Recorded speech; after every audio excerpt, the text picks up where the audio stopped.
All right.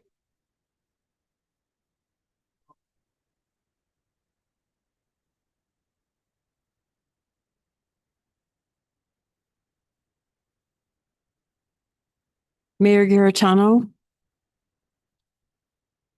All right. Sorry about that. We are going to try it one more time. Thank you. All right. Good evening, everyone, and welcome to our work session for Monday, June 8th. It is now 5:32 p.m. I'd like to welcome everyone. So we'll proceed with the roll call. Mayor Garitano. Present. Councilmember Roblewski.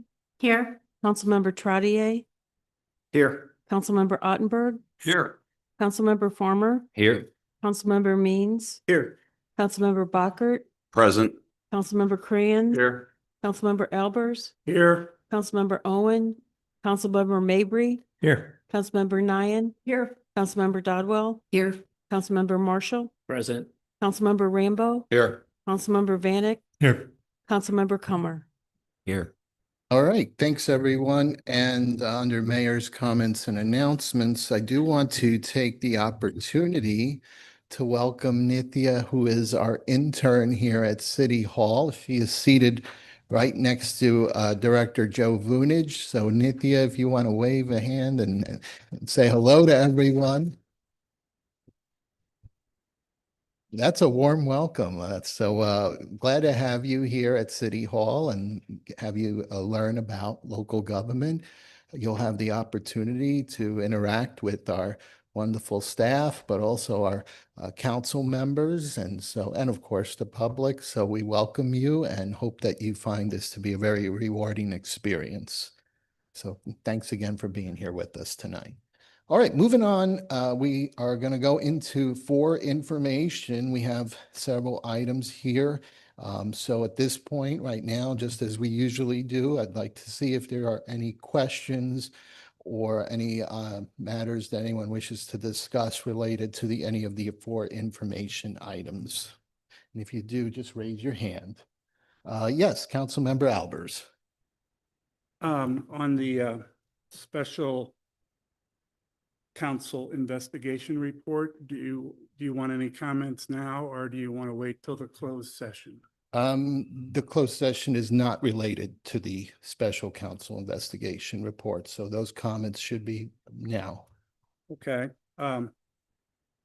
I just want to make a few things here. I was happy to see things went in Mr. Coomer's favor on this. Never was my intention for anything to happen to him in this situation, but I was kind of surprised that there was not any other results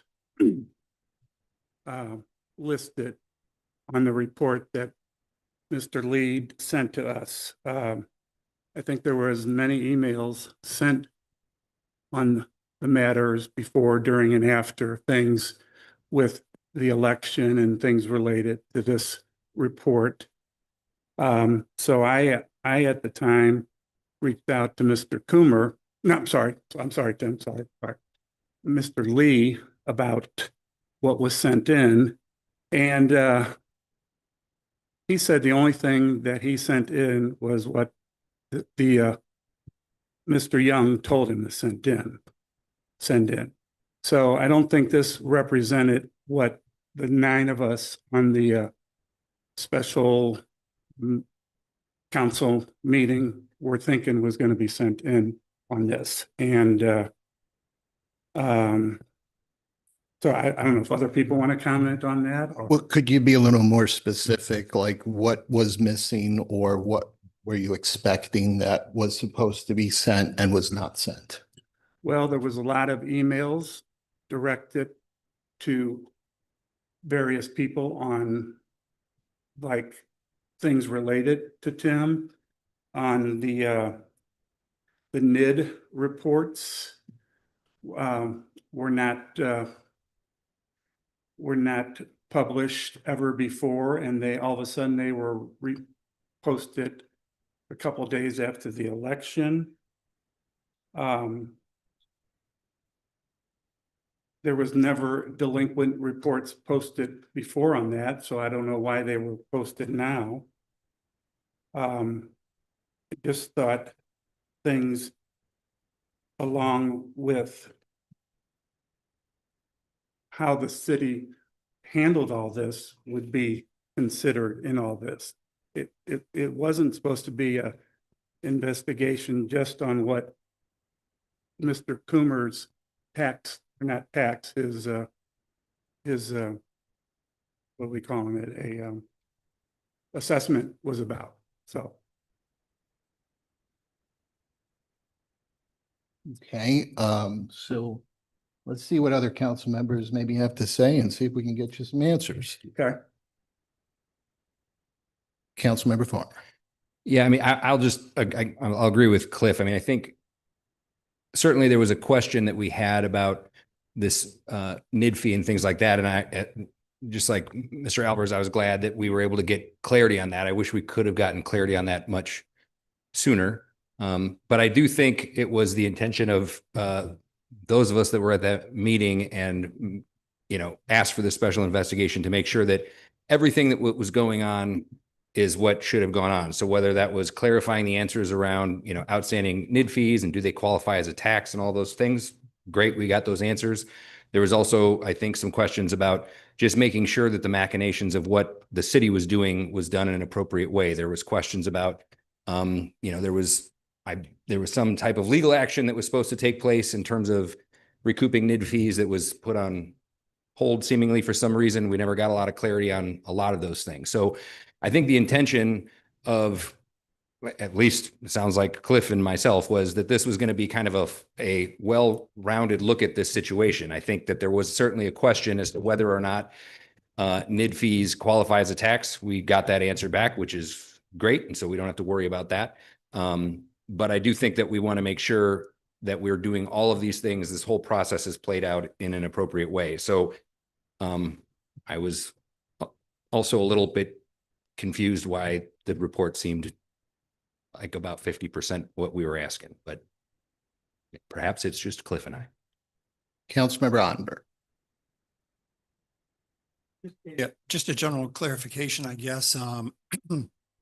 Albers, you mentioned some emails that were not forwarded. What emails are those? I'm not aware of any emails that were under discussion. And remind me if I missed it somewhere along the line. I know, I thought Mr. Galani's email would be forwarded as part of this that everybody got. And I think Mr. Farmer's forwarded several emails to Mr. Lee concerning this, and Mr. Marshall, maybe? No, I don't know, but maybe those specifically there. So I guess the further clarification I need is, did the special prosecutor answer the concerns that were brought up in the report? Subject matter was matter of confusion. Were those issues addressed? No. Okay.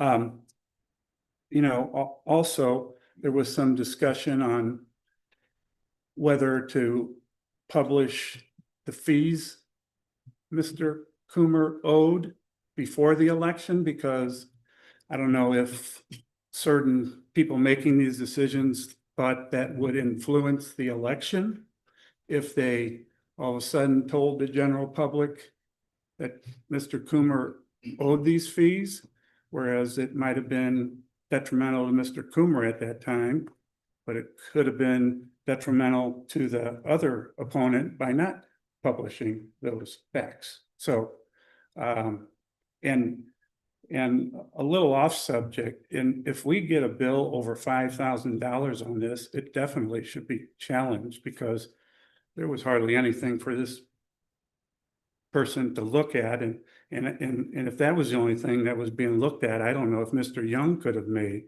a judgment on that even. So So Councilmember Albers, regarding the information with the NID, did you feel that the timing of that information, I'm sorry, I didn't hear that. did you feel the timing is your concern of when that information was put out? Well, before the election, it wasn't put out, correct? it wasn't made public till after the election.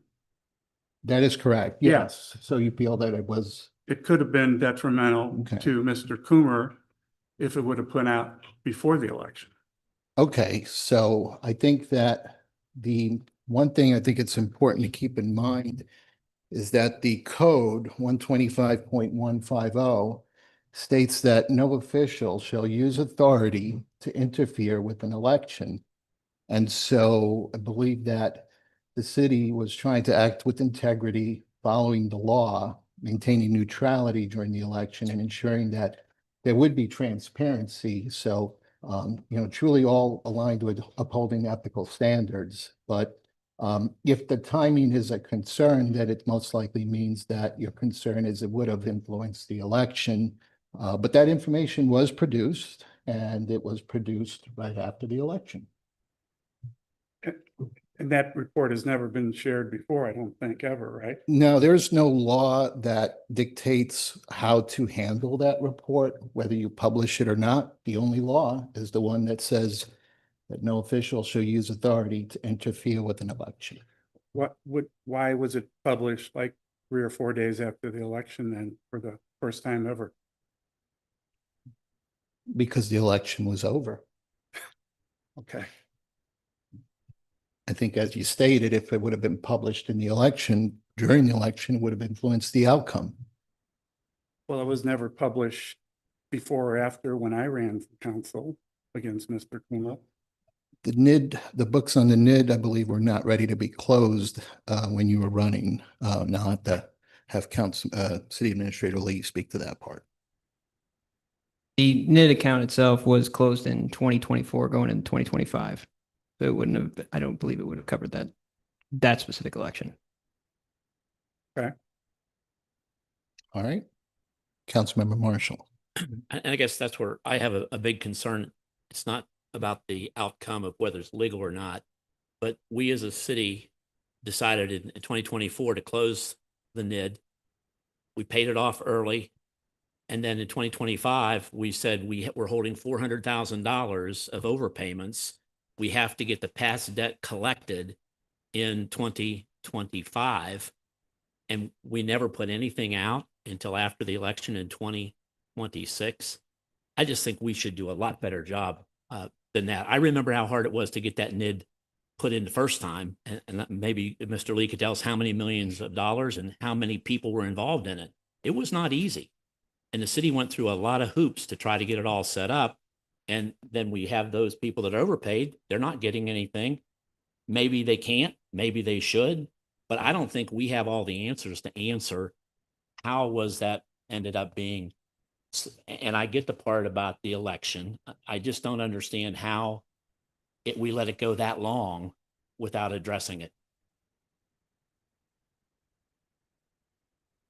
Well, in general, we did send out letters trying to collect that and collect the delinquent assessments back in 2025.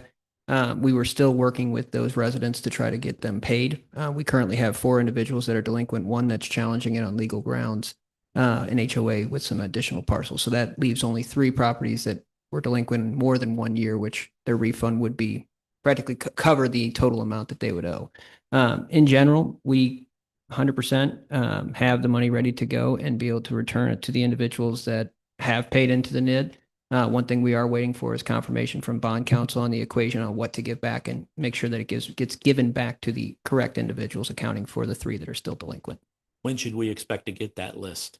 That list should be coming. We're working on it right now, probably next month, the month after. Thank you. Anyone else have anything? Councilmember Rambo. Yeah, thank you. I didn't know much about this issue, and our city attorney wasn't an ethics specialist and didn't want to weigh in as heavily as we thought we needed. And so from my perspective, this was a duly called city council meeting, and I'm compelled to attend. It's my job. And so I showed up, and the only thing that I said in the meeting was a strong statement, exactly as Mr. Albers suggested and Mr. Farmer suggested. We want this to be as far-ranging as it needs to be to find out if the city has done anything wrong above and beyond what might or may not have occurred with the NID. And so I am as disappointed as Mr. Albers that we didn't go that far. And we got an answer to a very specific question, but we didn't get the answers to the questions that I thought we were going to ask. And I'm on record as requesting. So I don't know where we go from here. But it, as I said, it was disappointing. Councilmember Vanek. Okay, what makes my head explode about this whole situation is I had a conversation with Mr. Albers a couple of weeks ago.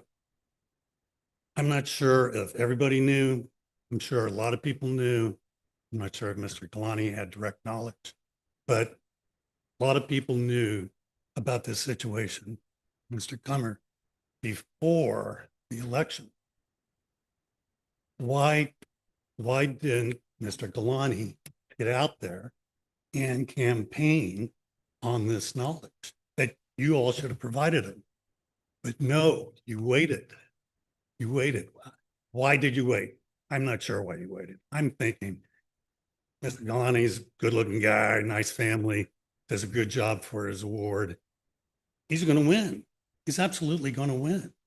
There's no doubt. When I heard Mr. Cummer won, I about fell on the floor.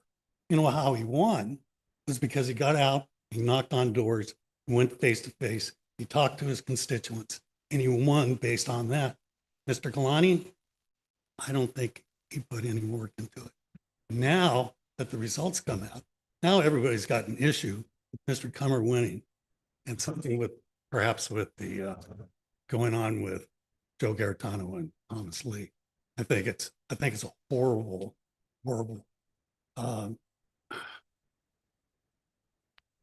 what's the word I'm looking for? It's just such a terrible situation. And I would like to hear a response from somebody on that. Councilmember Trotter. Cliff, if you have a direct response to that, I'll let you go because mine is not straightforward. Okay, well, first, I mean, I have no problem with Mr. Coomer winning. I ran against him. We'd been civil for as long as we've known each other. So I have this is nothing about the election in my mind. You know, I congratulated Tim. I think Mr. Galani congratulated you the day after also, correct, Tim? That's correct. Yeah, so it's not about the election in my opinion. It's, you know, if Mr. Young, can I ask Mr. Young, did you make those decisions yourself or is that collaborated with anybody else on the questions I asked originally? Could you repeat the questions, please? So I Well, understand the question. Okay, Mr. Lee said he took your direction on what to send to the special counsel. Was that your decision or was that collaborated with anybody else? I was called based on the motion that was made. I think it's important to note the motion that was made at the special meeting. I've got it pulled up here. The motion was to, you have it on you. I've got it to seek special counsel to investigate the matter of confusion. That was the motion that was passed. I was not at that meeting. I only saw it on video. So I was called in contact and said, what should we do? And we discussed it and had a conversation about Who's we? Mr. Lee and I had a That's all? conversation. That's all? Just you two? He called me and I discussed it with him. I did not discuss it with anybody else. Okay. He asked me, we had a conversation about what should be sent, and that's the extent of it. Well, there's still a lot of confusion, so it hasn't been settled, but I'll defer to the next council. Yeah, I'm going to let Councilmember Trotter speak, but I do want to interject that I wasn't at that meeting, but when I saw the motion, I was confused by the motion that was made at that meeting. I mean, I think you got what you wanted. You asked for investigating a matter of confusion. So if you had some specific questions or specific emails, I think those should have been brought forward. But when you have such a vague motion, I mean, being a former Ward 8 council member, I got questions from Ward 8 people saying, what in the world is this about? And try to explain it to them. So I think everybody is confused, but I think ultimately you got the answer that you wanted, which was investigate the matter of confusion for whatever that means. Councilmember Trottier. So I have 3 questions. First, related to cost, I assume, Mr. Lee, we haven't received any invoicing from the special counsel or the. We have not. Okay. It should be on the lower end of the estimate, though. From the 5 to 15, it should be on the lower end. Okay. And then looking forward, I do have a concern with the publication of individual resident names in agendas related to delinquencies on anything. And I'm not sure if there's anything in the charter or Missouri state statute, but I think it's in the city's interest to keep personal identities out of our publications to the extent that we can. I'm not sure if that should be brought up at a particular committee or you know, what action should be had on that, but I do think that should be visited for future. Can I answer that? Yeah, we could refer that to the Administration of Public Works Okay. or another committee. We could talk about it for sure. So I am on that committee, so I can bring that up at the next meeting or confer with the chair to see if we can get that added to the agenda. The third point, in hearing the issues, well, first and foremost, I will state that this special council session, the investigation by this ethical special counsel drew a lot of media attention, not in a positive light for the city of Wildwood. I've had colleagues at work, my mother, none of these people live in the city of Wildwood, and they're coming out and saying, what in the heck is going on in Wildwood? It does appear that questions may be outstanding and unanswered. As it relates to personal emails between individuals of the city, I think those can be obtained by any resident. And I would just encourage that be the path taken as opposed to additional special meetings, special counsel. I just think we have to move forward positively, but I do think information to satisfy lingering issues can be obtained without, you know, dragging the city through this saga. Okay. One more. All right, Councilmember Al. Last one. Mr. Mayor, I think you caused a lot of confusion in this whole matter too by publicly supporting Mr. Galani on Facebook as the person to be elected in Ward 8. And I think that, talk about confusion, that added a lot of mess to this. I'm done. Thank you. Okay, I will not speak to matters as a private citizen or as a non-governmental authority because I was not acting in my government capacity, but I retained my First Amendment right. And so therefore, you know, I believe that our residents should be entitled to their First Amendment right to speak to whatever issue or in support of any candidate, as long as they're not using their official capacity, which I did not. And I believe the council members and elected officials would also wish to retain their First Amendment right. So, you know, regarding that, I think that's even more obvious that, you know, I don't want to involve what personal opinions I have regarding the candidates. I respect the outcome of the election. And I believe that we do need to look in moving forward. I mean, we are elected to do the business for the city, for our residents. There were questions that were asked by this council, and I respected that. I felt that those questions should be addressed by the special counsel. But the special counsel has reported, and the media has reported as well on the outcome, that there are no ordinance violations by any of those candidates that were in the 2026 election. I feel bad for these candidates. Some of them were implicated when they had nothing to do with this, but it's time to move forward. It's time to stop wasting our resources and the money from our city for a matter that's now been addressed by the special counsel's report. So I think we just need to focus on the business of the city. Mr. Mayor. Councilmember Rottenberg. Yes, I think it's important to go back and take a look at the circumstances under which this special session was called to begin with. It was called with barely 24 hours notice to the entire council. And it quickly became apparent that with such short notice, neither the mayor nor the city attorney could be present at that meeting. Now, a lot of confusion over any communication or lack of communication or the right procedure to follow coming out of that special session could have been resolved if the meeting had been delayed and if the mayor had been able to attend and if the city attorney had been able to attend. But there was a hurry to have this meeting. The four organizers of this meeting decided not to delay the meeting, not to reschedule it, to try to have the mayor and the city attorney present. So I think if there's still a matter of confusion, we should go back and take a look at the circumstances under which this special session was rushed. I have council members Vanek, Coomer, and Farmer. Yeah, regarding the charges or the way it was constructed initially, I think it was purposely vague. You know, there's an intentional vagueness to the construction of this whole thing. So that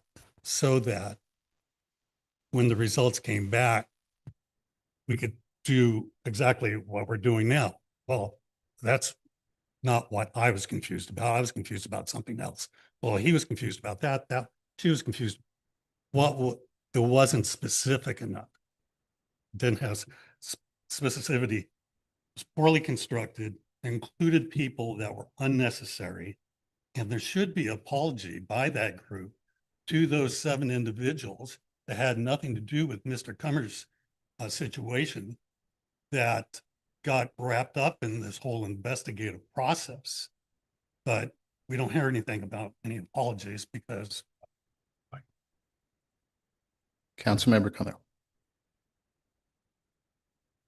Did you wish to speak, Councilmember Cummer? No. Okay, so Councilmember Farmer. So a couple things. Mr. Vanek, who were the people we're supposed to apologize to? The 7 individuals that were included in the investigation. Who is that? There were 8 individuals in the article that was written in the Leader. Do you mean the 7 candidates? Yes. Okay, I'm one of them. Yeah, I called the meeting. Should I apologize to myself? probably. Probably. Mr. Young, if you could help me out, what is the proper procedure if a meeting is called and the city attorney is unavailable to attend? There is no established procedure. There is no established procedure. So if you, let's say, were to get sick and couldn't come to a council meeting, what would happen? Typically, I would try to have someone else from my office attend. Okay, and I assume that you tried to do that with the special meeting? I did, and no one was available. No one was available. How many backup counsels do we have on our contract with your firm in order to ensure that we have legal representation at a meeting when necessary? There's not a specific number. There isn't a specific number. There isn't a group of people that are listed. There's not a group of people listed, no. So how many people, how far down the line do we go before we either have to cancel a meeting or have it without legal representation? I'm just curious with your firm. There's no reason to cancel a meeting if you don't have legal representation. Well, we're being advised by several members that perhaps we should have. So, And they're entitled to their opinion, but there's no legal basis for that. okay. And so correct me if I'm wrong, this meeting occurred several days before the council meeting that everyone that was elected was sworn in on, I believe. When would we have delayed it until? When would you have liked to do that? All you would have to do is check the calendars of the mayor and the city attorney, because there was no reason that you had to have that meeting prior to the upcoming council. How many members are needed to have a special meeting? 9. How many members do you think were available on the multiple days that we sent out? I don't know. I do. It was 9 on the day that we had it. So if we wouldn't have had it then, we wouldn't have had it at all. And so the whole point of this thing was to try to avoid this whole mess in the first place. I know because I was at the meeting and had a conversation afterwards exactly what was asked for. The matter of confusion was, 1, whether or not a NID qualifies as a tax. Having read the report by the special counsel, it didn't seem like any remarkable legal gymnastics to get to. I'm not sure why our own city attorney couldn't have given that to us months ago. That's up to him. He has informed us several times he's not an expert on ethics, correct? I've never said that. You have said that. You said that in a meeting, 100% you said it. All right, I think we ought to make sure we get the meeting back in order so we don't start impugning. I'm happy to get it back in order. I'd like to finish my comment if that's all right. All right. Thank you. So Direct your the matter of comments to the mayor, confusion Please. revolved around not Mr. Comer, but whether or not this specific fee counted as a tax, because as all of us up here know, the city of Wildwood doesn't really have a tax. So it's kind of a weird thing to put in our charter for something we don't generally have. So that was the specific question. And there were real questions about whether or not the city did anything wrong. I, for one, recall a conversation that we had about whether or what, if anything, the city should do to close out the NID when that time came. And the instruction that was provided was to take any means necessary, including foreclosure, to close this out. Is that correct, Mr. Lee? We cannot, in closed session minutes that we have for city council, we cannot find that. We went back and checked. You don't ever remember having that? We did, I think it was a side comment, but there wasn't a direct motion listed. Just, we had looked back on 2024 and 2025, all closed session minutes. So point of information, just what meeting are you referring to? Was it a meeting, a council meeting, a committee That's meeting? what was being referred to, but that's, I do believe it was mentioned though, for sure. That was mentioned. Which meeting? Uh, Just a point of information, because I'm not following where this took. I don't place. know exactly what meeting it was, but there was no motion that was listed on the minutes itself for the city council, at least. But we do remember, at least the staff that remembers, does remember having a comment made. So the recollection then is that the comment was made and there was a pretty clear instruction to just do whatever we needed to do to close this thing out so that we could provide refunds to the citizens that were owed those refunds, correct? Can I seek clarification, Councilmember Farmer, point of Sure. information? Do you recall what meeting this took place at? It would have been, Mr. Marshall's got his hand up. I'm assuming it's the month before the letters were sent out to be final notification. So it would have been in June of 225. You're right, 224, it wasn't closed. June, it was finished. The letters, which was attached, that went to Mr. Coomer, that was in June. So my assumption would be, and I also thought we had it in the meeting to say, yes, you've got approval to move forward. And then follow that up a little bit later, Mayor, with we had $400,000 when we got to the budget that we had to work around because we owed that money back. And that was in December, October, November. So June 2025 is your recollection? That would have been when that final direction came, because that's what triggered the letters to go out. Okay, but we didn't have any candidates on record at that time in June. Like, we weren't talking about elections or anything like that. No. Okay. So the question, the real question is, as a council, we gave a directive to seek any legal means necessary, which I think is the appropriate thing, because as I think everybody up here believes that the people that are owed these refunds should be able to get them. And so at some point in time, a decision was made to halt those efforts without telling any of us until well after the fact. And that is part of the confusion that went on too. So the question that was asked, and if we don't want to look into it, we don't have to look into it. If people want to take other means to do it, whatever. But there are certain things that went on that I think are important for our citizens to understand this was going on in the background. This was a super weird situation. We said it, I think I said it several times. You know, we don't normally have these types of NIDs. We don't normally have these types of issues. We didn't have any legal advice whatsoever, even though it was requested multiple times. I'm happy to share the emails that, John, you said went to your spam folder, which I find curious to begin with. So those are the questions that should have been asked. I had those conversations after that meeting. So it is a little bit, again, concerning. If there is confusion about what a motion means, maybe call the people that made it and ask them instead of interpreting something incorrectly, which is clearly what went on. Because I'm looking at the people at that meeting and everybody is nodding their heads that I think this was about 50% of a study. I'm hopeful that we could study the whole thing and everything would have come back and looked great. The fact that we didn't do it doesn't make me feel great. It makes me feel like this is weird. I don't know why we keep going down this road. I am super excited that Mr. Comer we got clarification on that. I told him when this came out, I was happy. I called him when he won. This is not at all some kind of a thing, vendetta against him. It's not. This is about making sure our city is doing things the right way. And there were considerable questions whether or not that was the case or not. And in my opinion, those questions still linger. Okay. One other point of information you had mentioned about the timing of the special meeting. When I received the call from Councilmember Marshall regarding the need for a special meeting, I had proposed also alternatives and mentioned Friday possibility or even Monday before the council meeting. But my understanding is that there wasn't enough time to have that meeting at those dates, and that there needed to be more time between the meeting and the Monday night meeting. So therefore, I mean, there were alternatives that were possible because it was held on a Thursday. Obviously, Friday would be an option. I believe would have been like probably the same time, or even Monday before the council meeting when we knew we'd have everyone together. But I think the choice that the folks wanted was to have it on that Thursday, because that was the only time I had a conflict. So, Councilmember Marshall. Just to clarify, Mr. Uttenberg, the charter declares a special meeting is called by 4 council members. If the mayor doesn't want to, I called the mayor. He said he couldn't do it.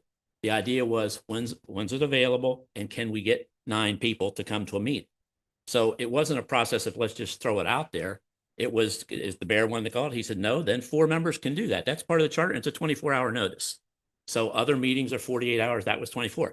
I'm surprised. I heard so many people call and say, I got a call from council members telling me not to come to the meeting. That's kind of sad, of people who said, well, I'm not coming. Well, I'm not coming for this reason. Your job as a council member is let's discuss this kind of stuff. And we needed to get it out there, and we needed to get it as soon as possible. We got 9 people, 9 people showed up. So that's the reason. But the charter provides four people, 24-hour notice, and 9 people to have an official meeting. Thank you. All right.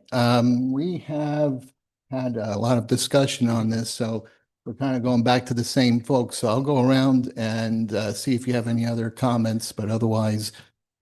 I think just one question that's not been answered is, this was common knowledge, fairly common knowledge amongst a lot of the council members. Why didn't that information get to Mr. Galani? Why didn't he campaign on it? Why didn't that happen? If he had put in the barest amount of effort, he would be sitting here right now. We wouldn't be having this argument. I don't think that it's in the city's best position to assist or answer for campaigns. Correct. But however, I'm sure Mr. Galani perhaps didn't know, was informed of this, he could have gotten out, knocked on some doors, gotten some votes and won. So that didn't happen. And now here we are. Pointing fingers at each other. Councilmember Ottenberg, and we'll go to Councilmember Dodwell. All right. Well, I think Councilmember Vanek also spoke more than twice, so I want to try to give folks an opportunity. Do you have anything else to add? Well, just I appreciate Mr. Marshall's reminder regarding what can be done to call a special session. I totally get that. I totally understand that 4 council members can indeed call a special session. But you also had the option, when you found out that the mayor and the city attorney would not be available at that special session, to delay it to a future date. Now, it didn't have to be done before the city council meeting that was coming up on the following Monday. You could have had it after that and kept checking dates until you found a date that would have worked for both the city attorney and the mayor and at least 9 council members. Thank you. I don't see Councilmember Dodwell. Go right ahead. I'm a little disappointed that we are spending time pointing fingers back and forth at each other, especially those individuals that didn't attend the meeting, didn't participate in it, and don't have a true sense of what was going on with it. It was a discussion among council members on how to move forward with questions that we had. The questions were sent towards the attorney. So anybody who's disparaging anybody's reputation, I think needs to stop right now. There's no reason for that. While we had questions regarding a potential candidate and his payment of city fees back to the city of Wildwood, that's a separate issue than what was discussed at the meeting. I was at the meeting. And so I think we're bantering back and forth on specific things. Mr. Farmer made it very clear what the point of the meeting was. It'd be nice if we could all work together. Thank you, Councilmember Dodwell. I don't think we have any more comments, so Councilmember Rambo will certainly entertain your comment. Yeah, just everybody else has beaten this to death. Why not me? Yeah, that meeting was uncomfortable. I showed up out of a sense of responsibility, but I will say that one of the things that I was hoping to see from the report was process improvements. In other words, we had someone that there was a question about his candidacy, rightly or wrongly. We still have that question, and if another candidate in similar circumstances files to run, it would be better to address it before the election happens, so that everything's copacetic, everything's on the up and up, and we haven't done that, and that's one of the root causes of my disappointment in the whole process. So, thanks. Thank you, Councilmember Rambo. All right, we've had a lot of lengthy discussion. I do see two hands. All right, I'm going to let you go, Councilmember Mabry, and then Councilmember Comer. It seems like you have your hand up. Go right ahead.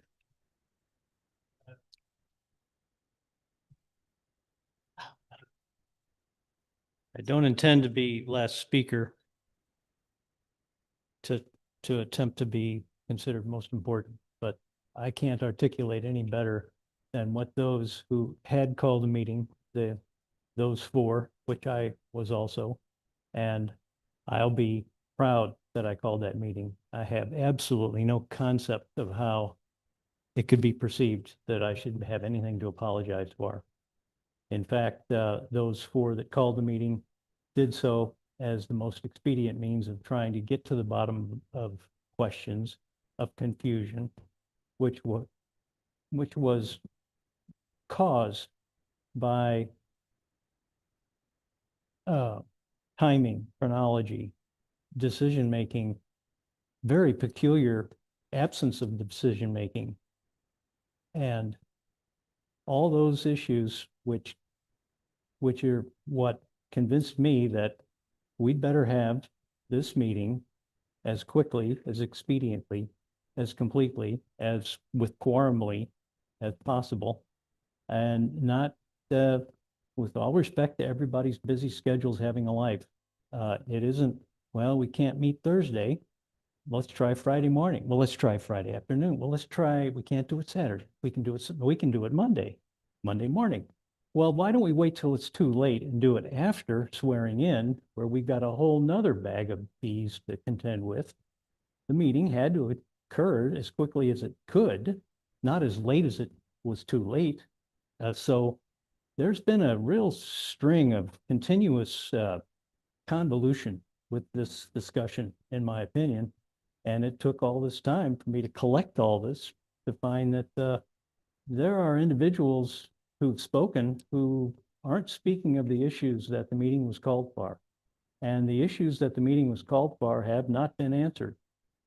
A very finely defined set of something was made a decision on, but it wasn't on all the aspects of the confusion that those four people that called the meeting and those 9 people that attended the meeting have any right at all to participate in a conversation about.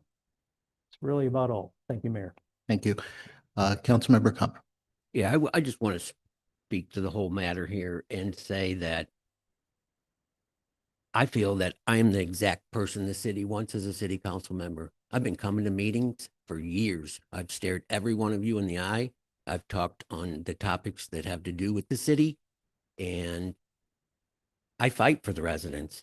And this year, I learned that you could get a voter's roll, and I knocked on 370 doors, and I canvassed everywhere in Ward 8. And many people asked me questions on different topics, and I have answered them truthfully and went to the next door. And I can tell you that, to put it nicely, I'm super disappointed in my city, and I am super disappointed in several of the council members that sit here, because I can tell you that none of you have ever been in my position. I've been on the news. I've been in the Post. I have been talked about amongst yourselves, good, bad, whatever. And you know, when you do these things, they have repercussions. They have repercussions to people's health. You attacked my character. And I think it's wrong.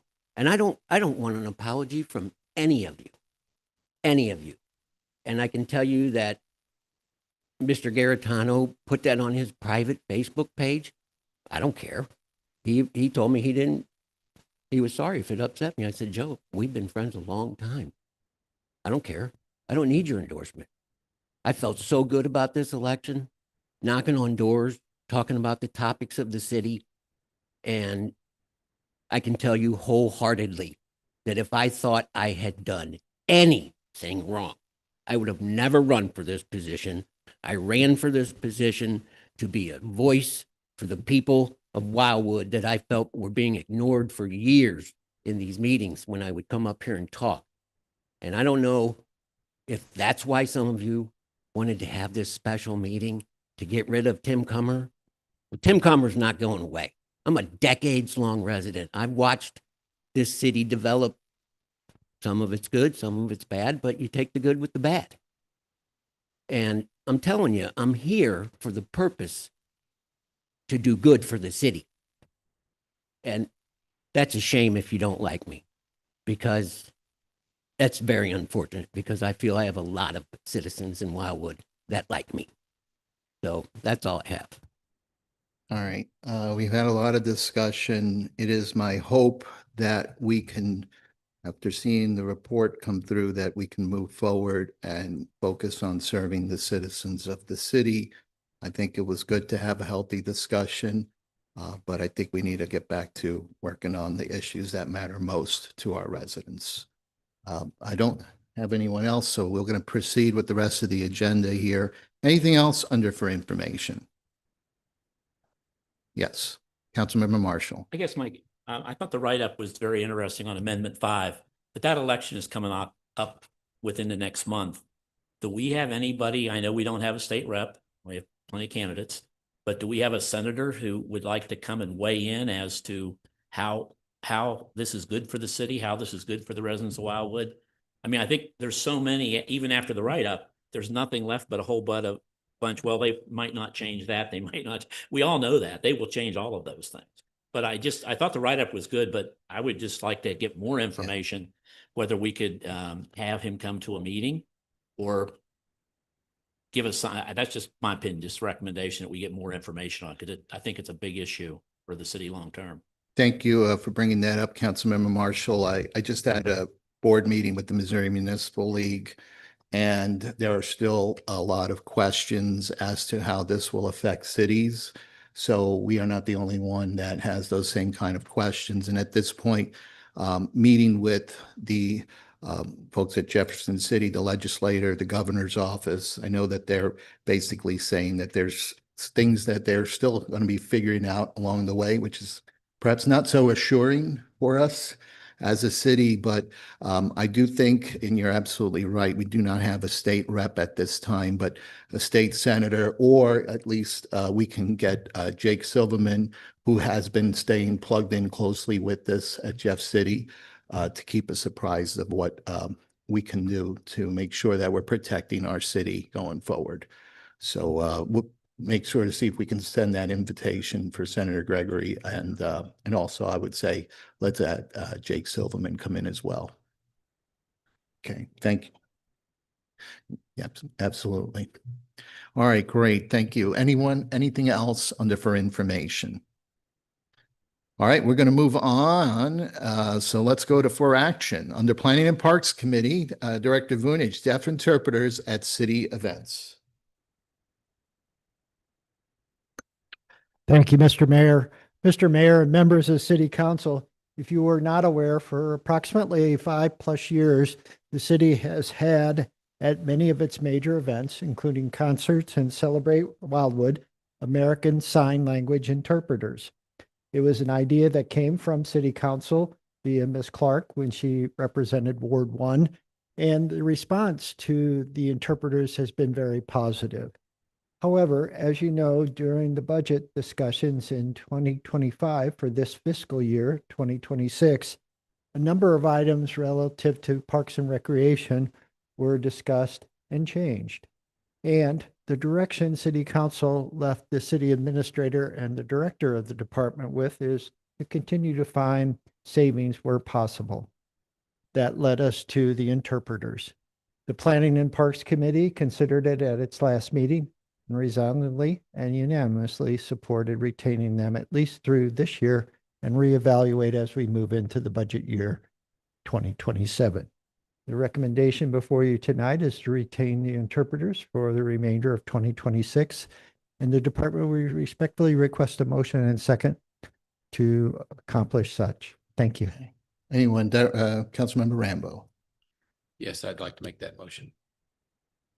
Is there a second on the motion? Second. We have Councilmember Dodwell. Okay, second on the motion. Colleen, do you have that? Okay, all those in favor, please say aye. Anyone opposed or abstain? Okay, moving along. Thank you. Item B, Administration Public Works Committee, consideration of a dedicated communication platform for elected officials. Thank you, Mayor, and thank you, members of the council. Wanted to provide a quick update. This was brought forth to the Administration Public Works Committee last week. And overall, it stemmed from the setup process that we have for the most recent council members. A council member had requested right now, in order to have phone calls with residents, it's currently set up in our phone system where residents can leave voice messages through our phone system, and then council members get an email immediately upon that delivery of the message. That said, one question was raised that, hey, it would be better to have some type of dedicated line that would actually represent the council member that they could use either a personal device or we recently have procured some Lenovo tablets that would be going out to the full council, something that would allow them to use that device and have it all kind of in one place. The department took a look at the issue to see what it would possibly cost. Back when we reviewed this the last time, some of the technology was out there for dedicated phone lines, but it didn't necessarily cover the SMS component, so you weren't able to use it for texting. And it was pretty costly back when we looked at it, when we did the transition to our current phone system. It was around $6,000 or $7,000 to add those users. That said, the pricing has got a little bit more competitive. We've found a couple different solutions out there, one being the Zoom phone, and what that could offer would be almost a dedicated phone application or tablet application that would allow each council member to have a dedicated phone line that would be published on the city website. So if someone called that phone number, it would directly go through that app, not necessarily to your device itself, but through the app to a device of your choice.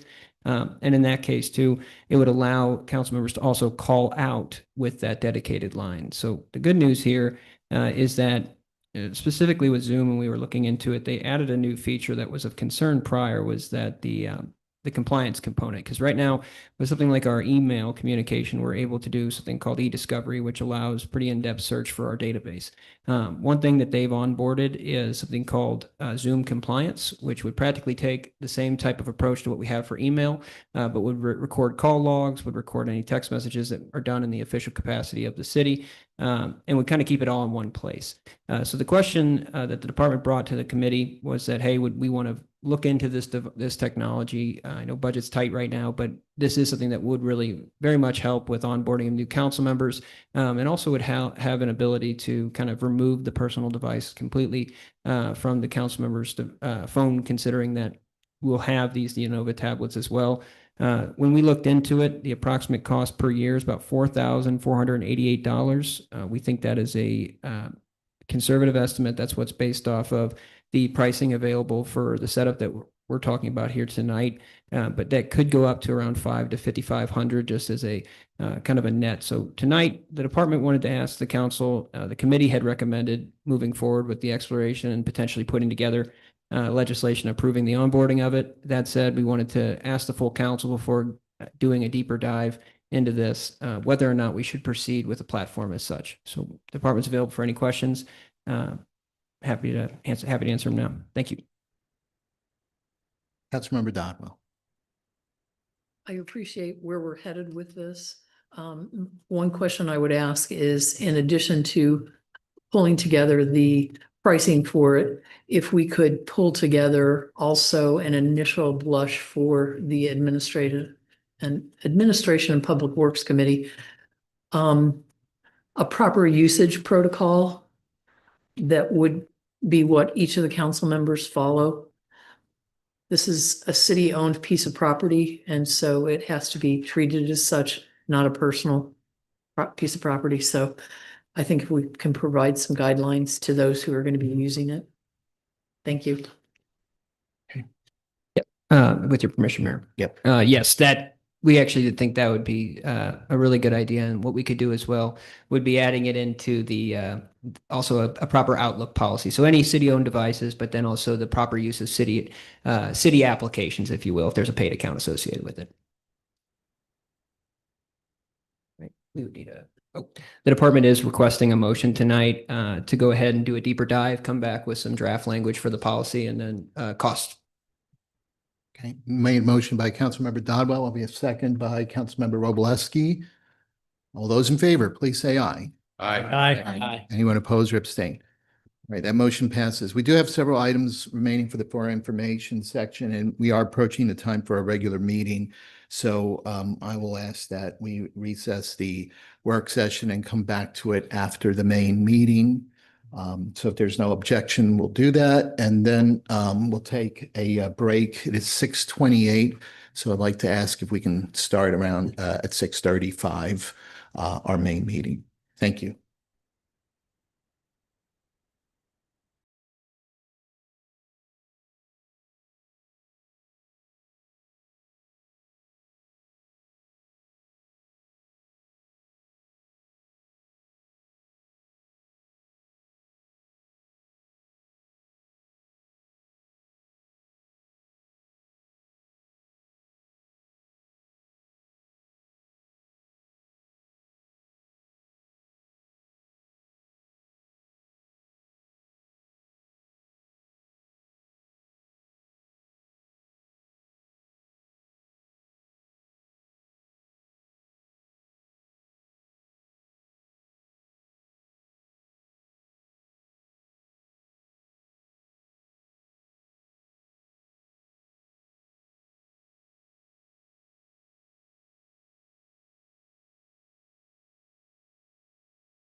Okay, good evening, everyone, and welcome to our main city council meeting for Monday, June 8th. It is 6:35 p.m. Welcome again to everyone here. I'd like to start with the roll call. Councilmember Garrett, excuse me, Mayor Garrett-Temple. Here. Councilmember Roblewski. Here. Councilmember Trottier. Here. Councilmember Ottenberg. Here. Councilmember Farmer. Here. Councilmember Means. Here. Councilmember Bockert. Present. Councilmember Kranz. Here. Councilmember Elbers. Here. Councilmember Owen. Councilmember Mabry. Here. Councilmember Nyan. Here. Councilmember Dodwell. Here. Councilmember Marshall. Present. Councilmember Rambo. Here. Councilmember Vanek. Here. Councilmember Comer. Here. Thank you, everyone. If you can please stand and join me for the Pledge of Allegiance. I pledge Allegiance to the flag of the United States of America, to the republic with which it stands, one nation, under God, indivisible, with liberty and justice for all.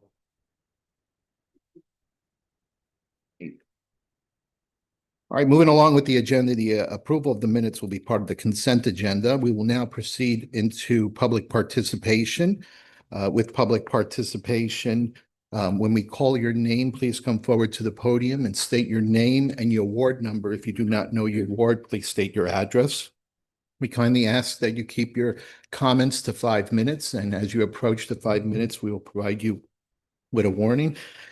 We ask that you be respectful in your comments and also avoid any disruptions, making any disruptions during your comments. So we'll proceed with public participation. Colleen, do you have the first speaker for us? Michael Sherman wishes to speak about deer policy survey and archery hunting regulations. Good evening, Mr. Mayor and council members. Obviously, you know who I am, Michael Sherman, Ward 1. And to talk similar to what Mr. Rambo had said earlier, I know this horse has been beat, but I do appreciate the opportunity to speak once again. I know most of what I'm going to say you have heard before, but we have a little bit different audience tonight, and many residents, new residents here that haven't been in past meetings. Plus, we're going to have quite a few probably listening to this when it hits YouTube.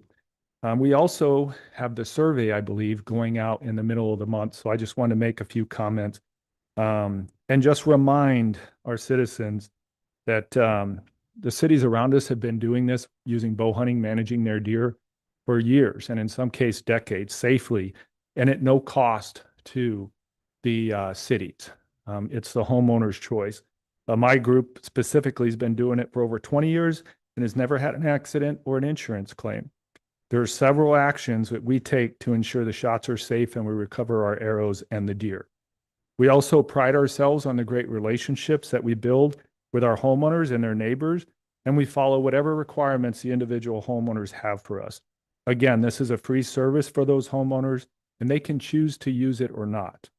Today, we have no options in Wildwood for people living on less than 3 acres. If the city would create archery-only hunting regulations specific for those 1 to 3 acres, it would expand the deer management opportunities, but also give the homeowners an option, if they choose, to help solve the problem themselves without spending the city's money or creating liability for the city. If you or the residents are concerned a wounded deer may run off the property being hunted, then include regulations requiring homeowners or hunters to notify their contiguous neighbors. By doing so, we can ensure the neighbors are informed. The survey as currently written shows an illustration of a football field being just over 1 acre. In a neighborhood of 1 acre lots, you should have at least 4 contiguous neighbors and sometimes 5 to 6. For my group, when I notify neighbors we will be hunting a property, I also ask for advance permission to retrieve deer. And that permission, not only to hunt, but to retrieve deer, is renewed every year. Since I document these communications and responses for the 2025 and 2026 hunting season, 88% of those who responded granted permission in advance to retrieve a deer. Even in cases where we received no initial response or permission was denied, we never had an issue recovering a deer by knocking on doors or calling first. My last point to make for hunting the 1 to acre properties, if we receive permission to retrieve a deer, from only 2 of those neighbors. Although we are hunting on only 1 acre, we have now a recovery area that is at least 3 acres and is equal to the requirement that we currently have in place today. The last thing I want to talk about real quick is the drone survey. I fully support the drone survey. The city needs to know exactly how many deer we have and where are they dispersed. And I think that this will show there's a lot of deer in those 1 to 3 acres. I also think that the Missouri Department of Conservation is a little bit behind the times. I got some information from a place that I was looking at doing deer management for, a large place that's west of the city. And they said the MDC came out and did a drone survey of how many deer they had on the property. If you look at White Buffalo's page today, they are now strongly endorsing utilizing a drone survey to get an accurate and complete count of the deer. It's much more accurate, it's less intrusive on neighbors, and it's proving to be the most effective used across the United States. So again, thank you for the time to speak. And again, if you have any questions, I'm always happy to meet to help answer those and provide additional information. Thank you, Mr. Mayor. Thank you. Next speaker, please. Laura Brown wishes to speak on requesting a second reading for Bill 3067.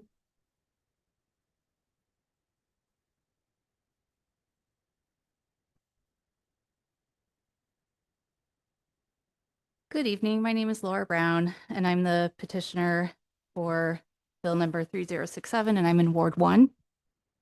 I would like to request 2 readings of that bill tonight, just to expedite recording the deed with the county.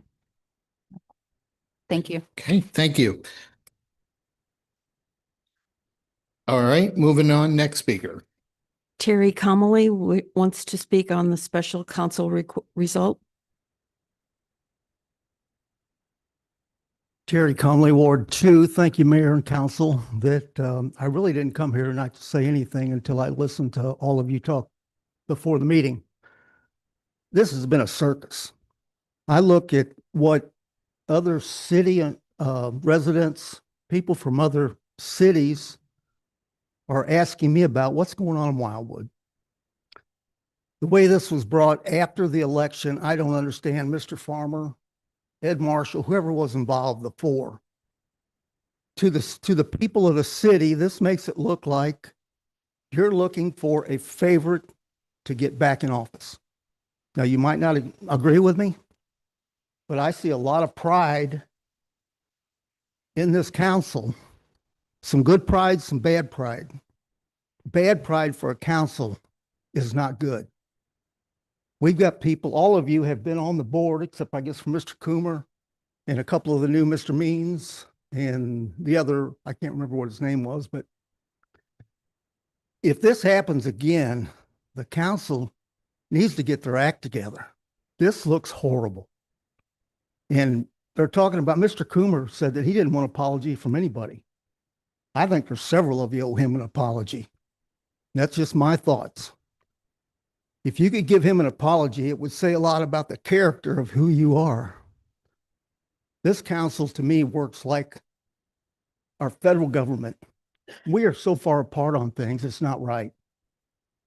The way I usually say about the federal government is, to me, it's like a bunch of children on recess. They're fighting. Just take this to thought. Try to do better for the city. Try to think about what you're saying, what you're doing. I'm a pretty straightforward person. If I've got something to say to somebody, I'll look in the eye and say, I don't like you, or you. And I'm not saying that. But I don't go behind people's back. And I see that some of you don't have the gumption to confront each other. I know you try to do this in a way that keeps the council members civil. But you've got a requirement to the city residents. Get your act together. Thank you. Thank you. Next speaker, please. Gary Weigert wishes to speak on income tax. So my name is Gary Wiggert, and I'm asking this council group to come out against the income tax vote we have coming up. First, I want to say the governor, I support what he's done on taking control of the St. Louis Police Department. I think that's a fantastic job. I like that his wife is in charge of the PAC for Her Health, Her Future, the pro-life PAC. But when it comes to this income tax, I believe the governor is wrong in eliminating it. The reason why I'm against eliminating the state income tax is because Missouri income tax raises $8 to $9 billion a year, 3/5 of the state budget. The Missouri Constitution prohibits tax on services right now, and the Hancock Amendment protects us taxpayers. Currently, the Hancock Amendment requires a tax increase must be voted on by citizens. The Missouri legislature wants to change the Constitution and prohibit voters for 5 years from voting on taxes, replacing the $8 to $9 billion. Even though I want to go to the legislature, I do not trust the legislature when it comes to taxes. To compensate for loss of revenue, the Missouri legislature must triple the sales tax or tax services such as lawn care, car repair, medical providers, realtors, lawyers, etc. Retiree constituents, and I really learned this by going door to door. I've gone to about 3,000 doors, and they are all voicing their opinion against this. Retiree constituents on a fixed pension or Social Security know this is a transfer of tax burden on the elderly. Citizens know better what taxes to increase than the legislature. And the last thing I'd like to bring up is right now I'm being accused of setting up some kind of website called www.nile something or other. I am not behind that. I don't know who is, but I think you should pay your taxes though. So thank you. Thank you. Next speaker. Okay, we don't have any more speakers. Well, thank you for public participation. We're going to now move into mayor's announcements and appointments, and I'm going to come down for an appointment, a special appointment that we have tonight.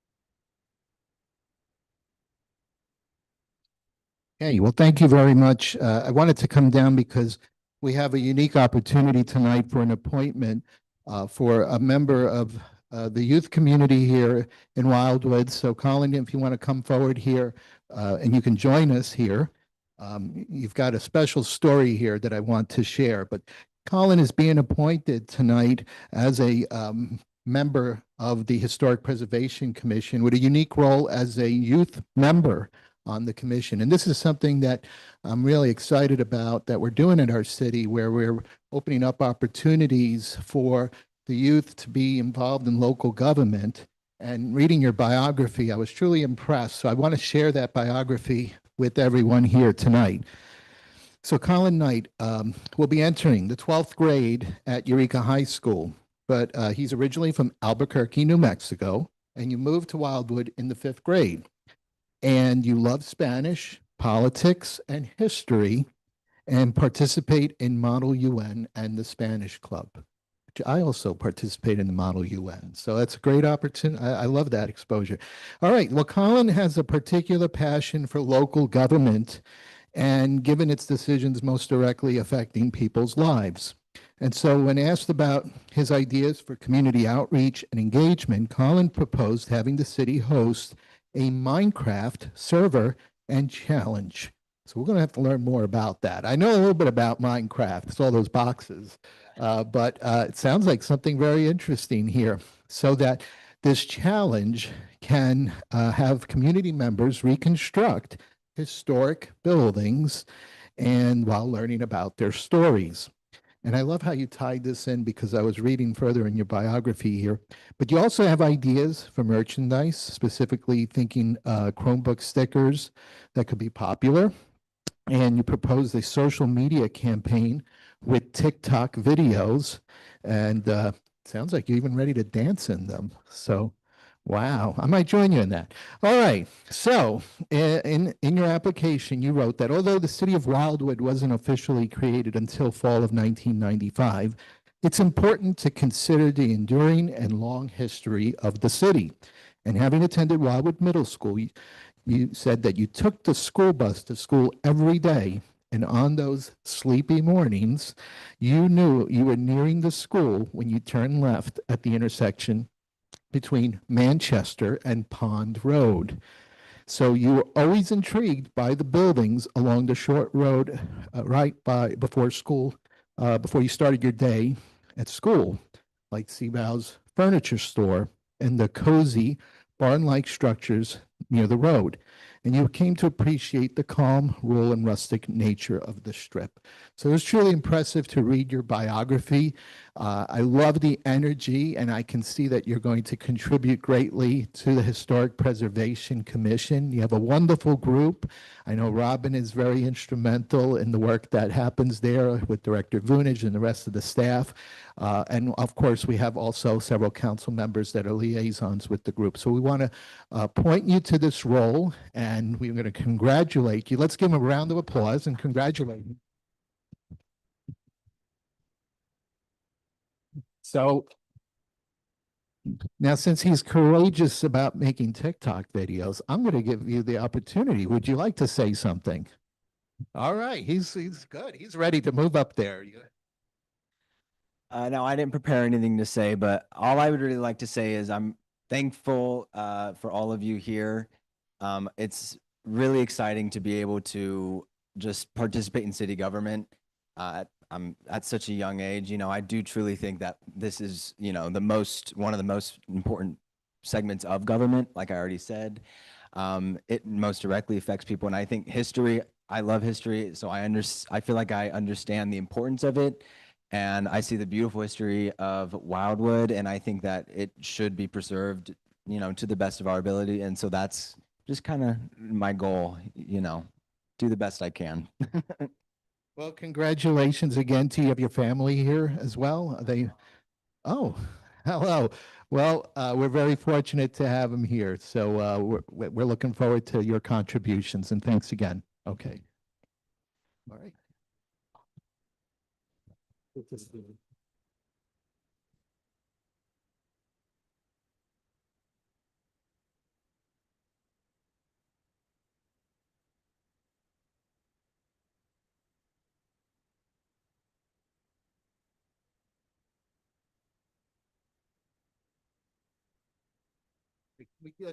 Can I have a motion for the appointment of Mr. Colin Knight to the Historic Preservation Commission as a youth member? Councilmember Ottenberg, Councilmember Bockert.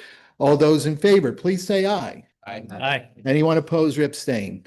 All right, thank you. Congratulations again. Your appointment is official. Thank you. All right, moving on. We're going to go into section let's see, 7, which is communications petitions. So we do have 3 items listed under public hearings, and Director Vunich will have you come up and speak to those. Thank you, Mr. Mayor. Mr. Mayor, with your permission, I'd like the city clerk to read the first hearing into record.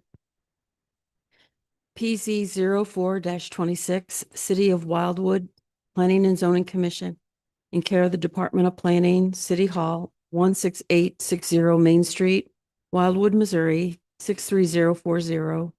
A request for the review and consideration of modifications to Chapter 415.030 definitions, Chapter 415.090 NU Non-Urban Residence District, and Chapters 415.110 and through 415.160, such being inclusive of all R districts of the City of Wildwood zoning ordinance, specifically regarding the city's existing review standards, processes, and requirements associated with outdoor game courts, sport court, along with their corresponding review processes by the Planning and Zoning Commission and subsequent permitting steps by the city.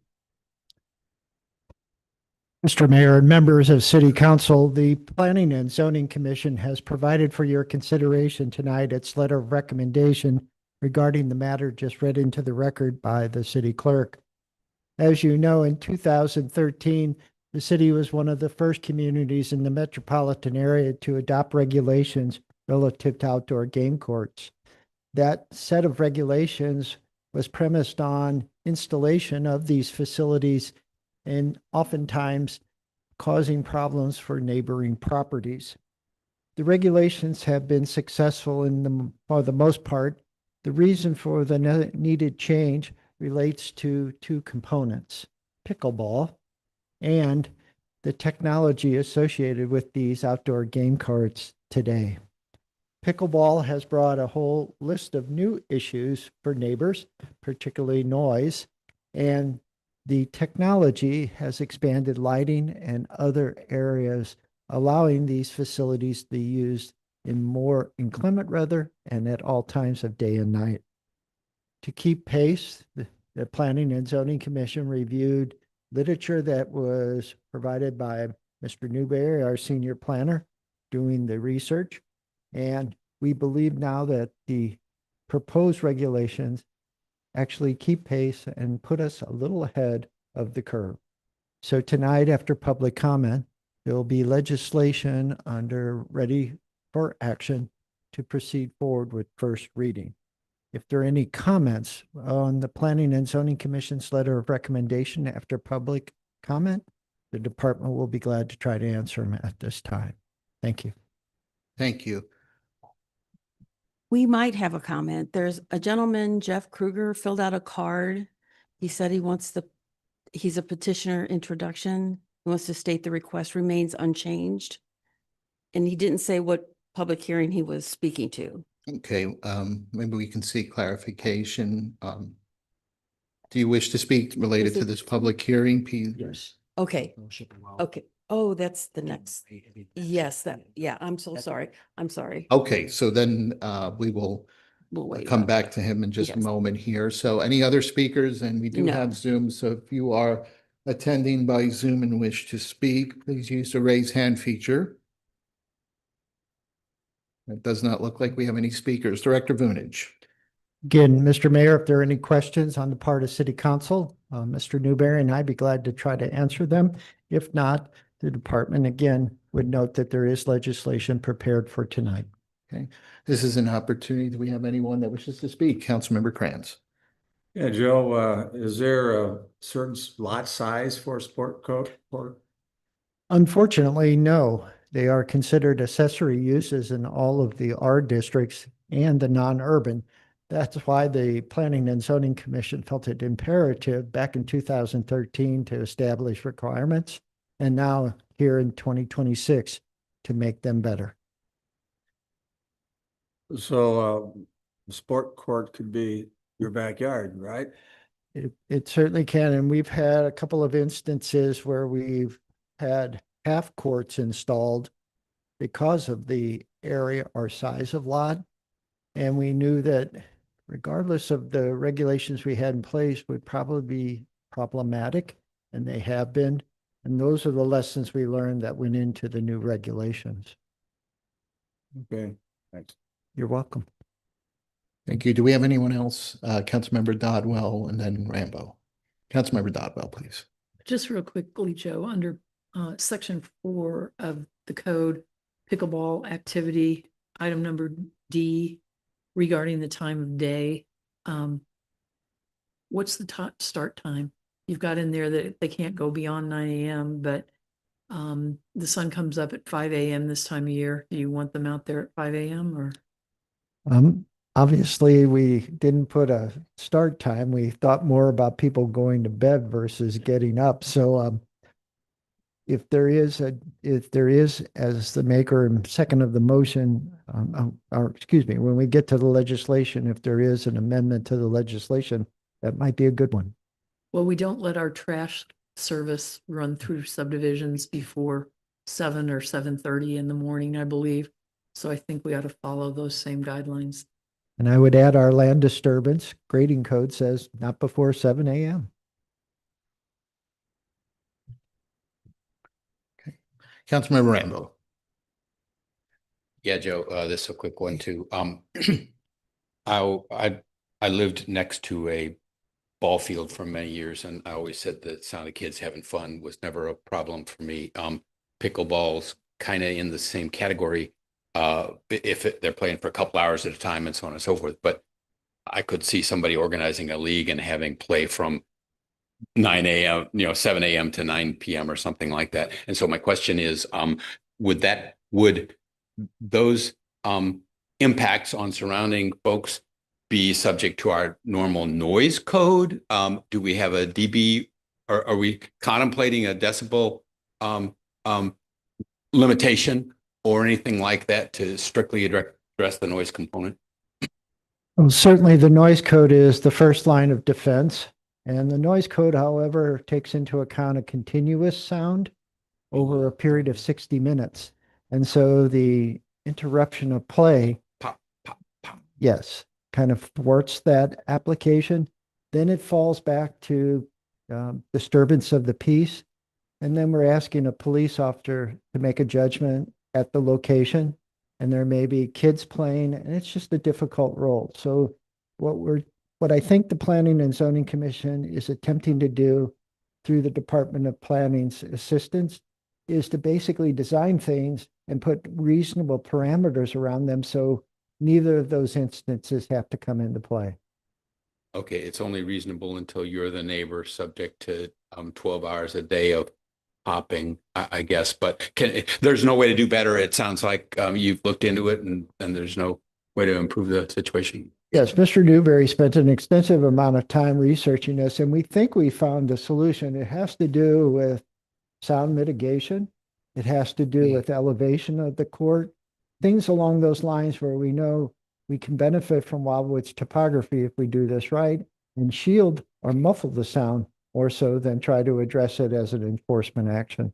But that still makes it subjective and not objective. And unfortunately, that may be the nature of the beast. It is the nature of the beast, like a lot of laws. Thank you. Do we have any other speakers? Okay, Councilmember Farmer. Yeah, I guess this is maybe a little bit along the lines of what Councilmember Rambo was asking, but assuming that this goes through the way you guys are presenting, if there's a violation of some kind, is that a code violation or is it a police violation? It's a code violation, so it would be under the auspices of the Department of Planning and Parks through our code enforcement team. So I'm just trying to think, like, I know obviously you guys aren't here like all night long. Some of you are here very early in the morning, but with some of these time provisions, I know sometimes we run into problems where like you guys have to like physically see these things going on. So I'm just trying to think if there is some better way to make it so that, if hopefully very unlikely somebody decides they want to do this late into the evening, how do we deal with that? Twofold. First, oftentimes when we do get a complaint about a code violation, we always ask the individual that's identifying the problem, would you be willing to be a witness? Some are, most aren't. So that's the first approach. If it's a continuous problem, would you come after we cite and speak to the problem? Secondly, our best witnesses are police officers. So if there is a complaint, we're not asking the police officer necessarily to write a summons on peace disturbance. What we're asking them to do is to write a report saying, I arrived at this site at 5 a.m. and pickleball or basketball was being played. Police are great witnesses. They do it all the time, and we depend on them. All righty. All right. Anyone else?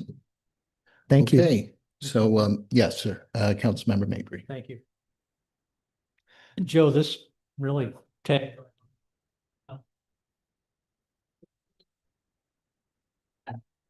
Thank you.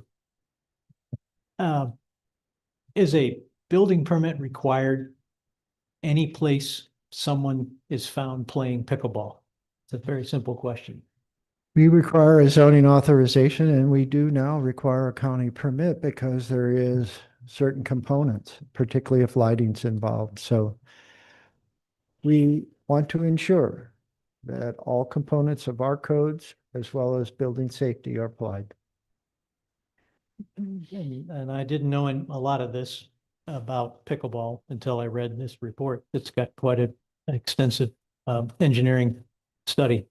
Very, very aggressive attack rate, very short rescission rate, 900 pops 4 times the sound pressure of tennis. That's quite a lot when tennis is as loud as it is, to have sound pressure 4 times that amount.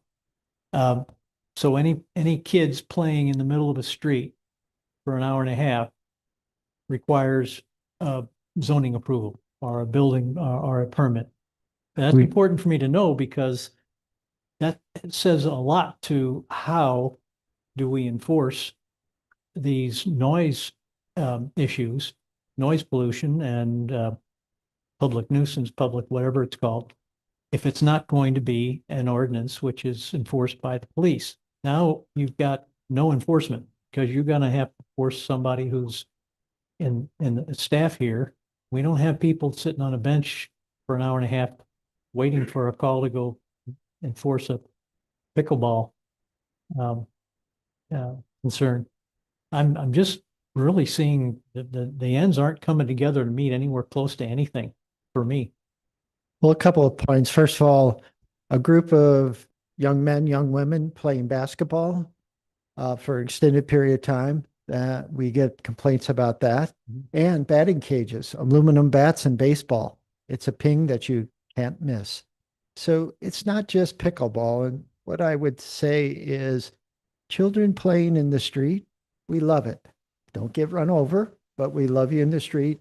But Mr. Young, our city attorney, was very careful. We do not define an outdoor game court as a public street. So that is within the purview of the police. If they're creating a traffic concern or if they're placing themselves at risk, they handle that all the time. And we're dealing with it with e-bikes, electric scooters, and electric motorcycles right now. So I guess what I'm saying is the streets are intended for primarily getting people from point A to point B. Outdoor game courts are play facilities, and we're doing our best to allow kids to have fun in Wildwood, not obstruct their having fun. But we also know sometimes when you do those things, you impact a larger group of people, and they're called your neighbors. Thanks, Director. All right, anyone else? All right, so I guess if that concludes the comments, we can go ahead and close the public hearing. Could I get a motion to close the public hearing for PZ 0426 made by Councilmember Ottenberg? Is there a second on the motion made by Councilmember Bockert? All those in favor, please say aye. Aye. Okay, we'll move on. Second item, Director Vunich. A recommendation from the Planning and Zoning Commission regarding a communication dated April 14th, 2026, specifically related to PZ 3-99, West County Community Church Fellowship of Wildwood, that seeks amendments to the site-specific governing ordinance, thereby allowing the petitioner to retain 2 temporary structures for the purposes of their continued use for additional classroom spaces in association with current place of worship. The subject property is an approximately 30-acre tract of land that is located at the northeast corner of the intersection of State Route 100 and Mueller Road, locator number 23W410031, street address 17770 Mueller Road, NU Non-Urban Residence District, with a planned residential development overlay district, PRD. The temporary structures are currently in place as authorized by a variance granted by the city's Board of Adjustment and being utilized for the aforementioned activities. Director Vunich. Mr. Mayor, first, this particular site is located in Ward 1.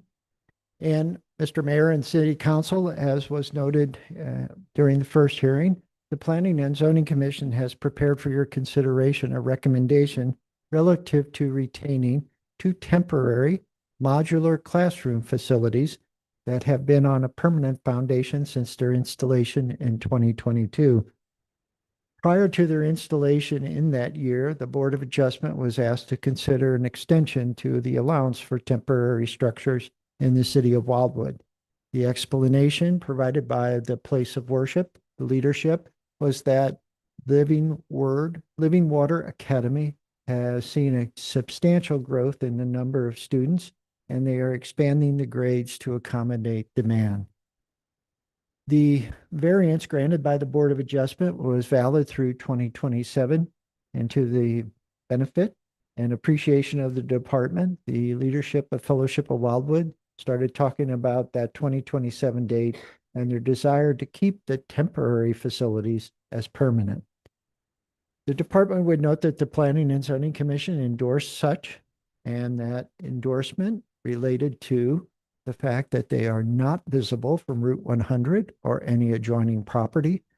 The way the property was developed for the primary use, the place of worship, the classrooms sit well below the elevation of any of the road and any other property, and the impact is truly limited to the property itself.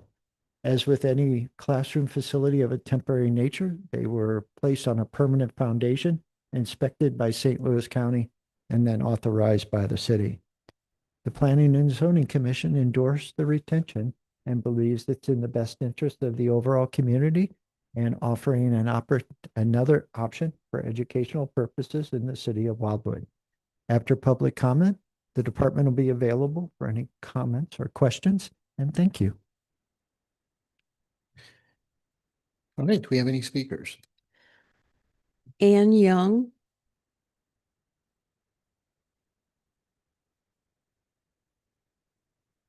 Hello, my name is Ann Young and I'm a member of Ward 1. First off, I don't know if this is allowed. Am I allowed to share photos with y'all?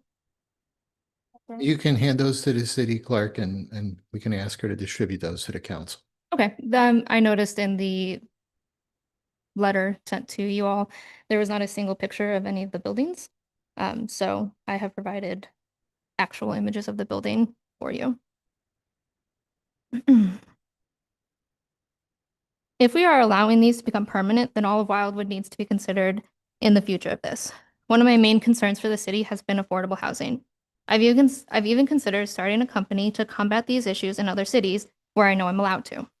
I've never considered Wildwood because I know a mobile home community or a tiny home community would not be accepted by a lot of people. I've also considered storage units on some of the land further out from the city, and I also know that that would not be considered. There's a lot of guidelines about what is acceptable in the city, and temporary structures have never really been acceptable. So if by doing this, even though it can't be seen, are we actually willing to move towards accepting more areas where we can have temporary structures permanently? I think it's great that the church has had the opportunity to use their money to expand their congregational areas as they are currently doing. And that's maybe why they decided to not push faster on developing a more permanent structure for the school. I also understand that as a private school, the fluctuations in students is much greater and unpredictable than it is in a traditional space. And that's maybe why they are hesitant to develop a more permanent structure with additional classroom spaces, that the spaces may not be used in the future. But if the property has space for permanent structures, I believe you said 30 acres, they have the space. If we're not going to allow other types of temporary structures in our city, the use of temporary school structures as a permanent solution really needs to be vetted by more than just an email from a project management/design firm. Also, if in the future they aren't being used as classrooms, what are they going to be used for? Are they going to sit there empty? Are they going to take them down? Another thought I've had is how long are these temporary structures realistically meant to be used? Just by the name alone, temporary, it brings to mind thoughts that you may have developing issues with other typical mobile home problems, and that occurs much faster than a permanent structure. And in 10 years, if these structures are starting to fall, is that something we're willing to have the students of our community learning in? I get that as a private school, most parents will vet the space their children will be learning in, and if there are problems, they're not going to stand for it and they're not going to send their kids there. But is that not contributing to the problem of the fluctuation in students? I'm very curious to know if the school in any way has worked with professionals in future planning for both the school in both monetary and structural requirements. If the school continues to grow, are they going to need more spaces? Are we going to be back here talking about temporary structures again? I think the school is a great thing for the community to have, and I'd hate to see it go the way of St. Albans Private School, which has recently been closed. I know it seems simple and an easy choice to allow these to become permanent, but I don't think a lot of things have been considered in this simple decision by the city or by the church and the school. And I'd be remiss to say that I'd be remiss if I didn't say that we have other concerns we would like to discuss with the leaders of the school that really aren't relevant to this necessarily, but are in a way. I do believe they are things we can settle between ourselves as a community, and then that the church may simply not be aware of, specifically their pet raccoon. If this passes today without honest further future planning, evaluation, and evidence of that evaluation, I might be back with plans for a tiny home community, citing this very specific variance as a reason, as an acknowledgement of your affordable housing issues and the city's willingness and openness in allowing such a variance in our community. Thank you. Thank you. Next speaker, please. Jeff Kruger.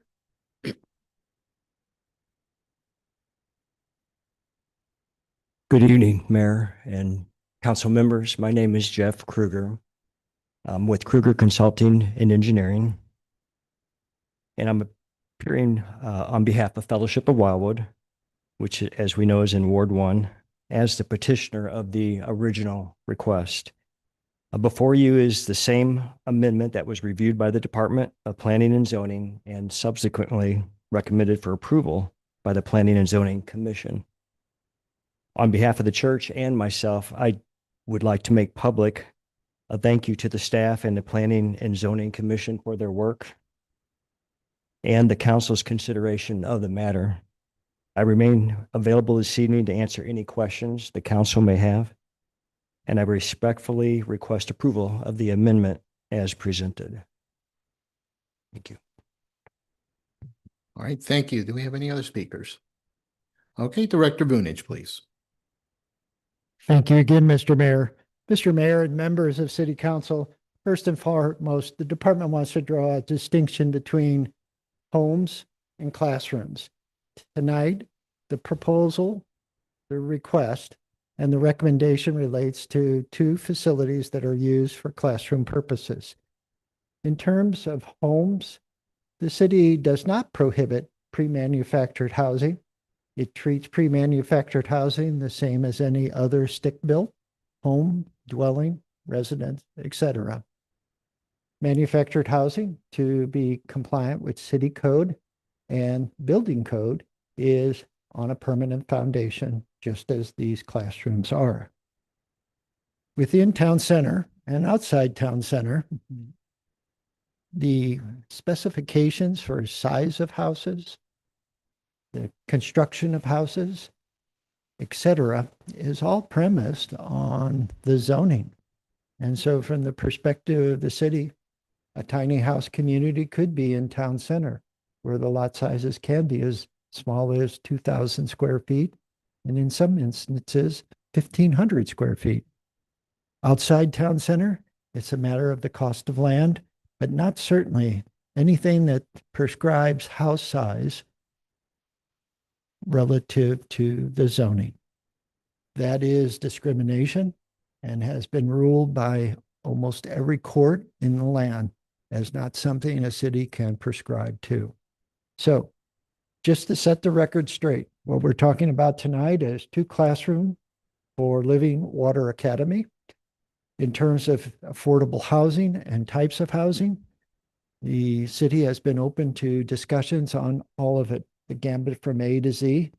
In fact, Mr. Newberry and I have an ongoing conversation with a young lady that is trying to facilitate a tiny home community somewhere in town center. The problem she faces is the cost of land, and that's not an issue that necessarily the city can address at this time or any time, unless the city attorney says we can. So if there are any other questions relative to the commission's action or the comments made by the speaker, the department will do its best to address them now. Do we have any members of the council here? Councilmember Dodwell.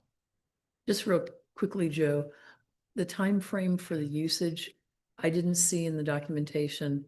Is this a 2-year extension, a 5-year extension, an in perpetuity extension? It is in perpetuity.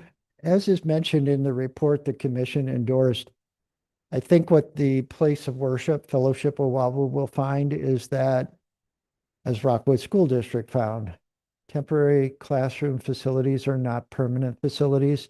They offer a different range of challenges. And eventually, the market will drive a solution other than these.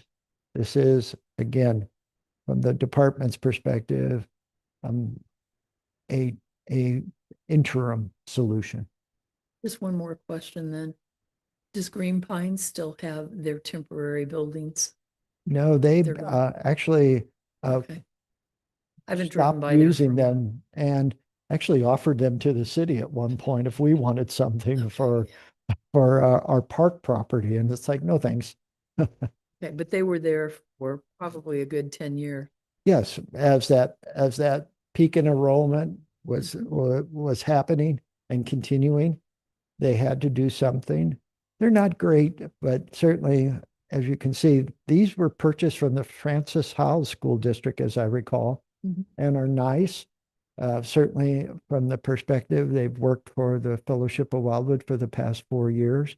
I don't see anything changing, except that people will eventually say, why can't we be in the building? Councilmember Farmer and Councilmember Kranz. Yeah, I was actually going to mention the ones over at Green Pines, and I feel like they had one at Lafayette for a while too. I think, Yeah, I mean, certainly they're useful for a period of time. I vaguely remember, I think when we were talking about having permanent ones put in here a couple of years ago, I guess my question or my concern would be, the ones at Green Pines were there for quite some time and then they weren't used. They basically held like hula hoops and stuff and they got pretty gross at the end. So I was happy to see those go when the school district decided to let them go.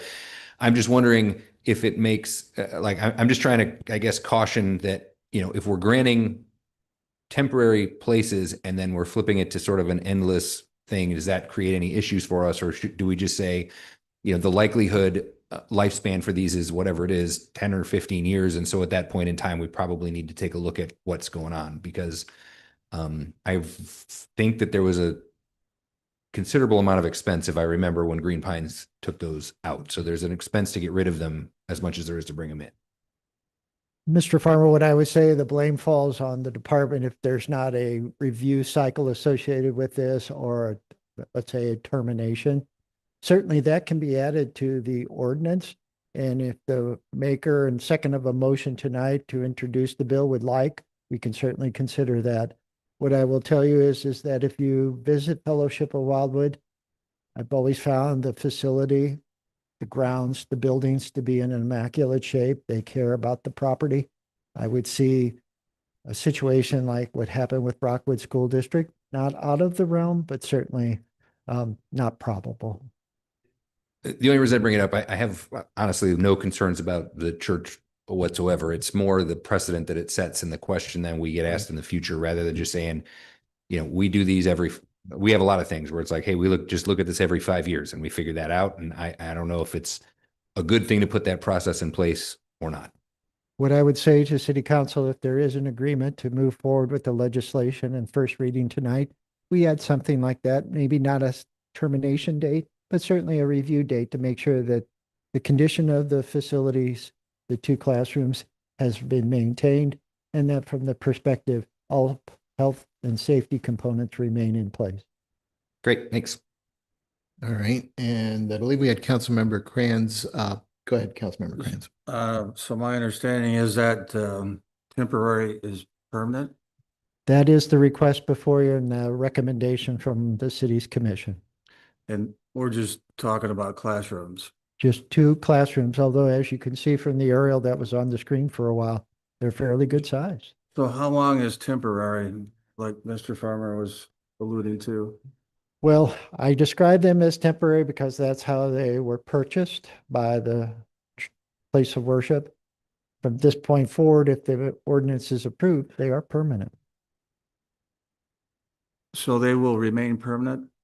As long as the place of worship would like to use them, yes. Unless, again, we add some type of review clause on a period of time to ensure that they have not become the, let's say, nuisance that Rockwood let their facilities become at Green Pines Elementary. Okay. Thank you.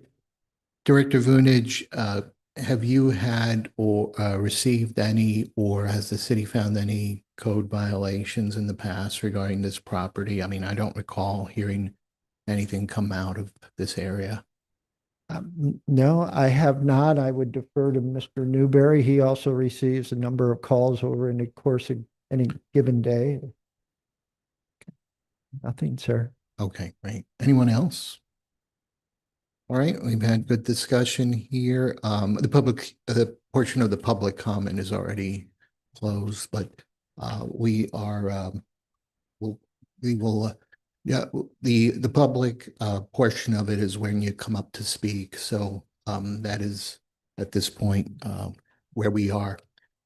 So if there are any council members that have questions, please let me know. Councilmember Albers. So Green Pines became problem, correct? I guess we've stated after a certain amount of years. Well, the school district stopped utilizing the temporary facility, secured it, and it stayed on the property for an extended period of time. And over time, it just wasn't cared for. The Department of Planning contacted then Dennis Griffith, who was Director of Facilities for the school district.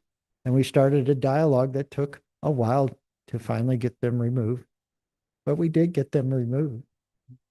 Well, I would be in favor of some kind of review after, is 10 years appropriate for this kind of building or? Well, if there's concerns on the part of the city council, I think 5 years 5 years? in terms of a review cycle or even something shorter. It's really up to you all as a collective body if you think it needs to be on a time frame that sets at ease your concerns as well as the community around it. I would not recommend 10 years. I think that's too long. I Okay. think 5 years has been kind of the sweet spot, so to speak, for our telecommunications reviews and others, but I'll leave that up to your all's wisdom and discretion. Okay, and we'll have this back later on the agenda, so there is time if anyone Yes. wishes to make that motion. And Mr. Mayor, if the individual that spoke during public comment has a question or has a suggestion, they can certainly email me at joe@cityofwildwood.com, and I'll be glad to try to address it and forward that concern on to you at the next meeting in July. Okay, great. Well, it doesn't look like we have anyone else that wishes to speak, so can we get a motion to close this public hearing item made by Councilmember Farmer, seconded by Councilmember Comer? All those in favor, please say aye. Aye. Anyone oppose or abstain? All right, this public hearing item is closed. We'll move on to the third item.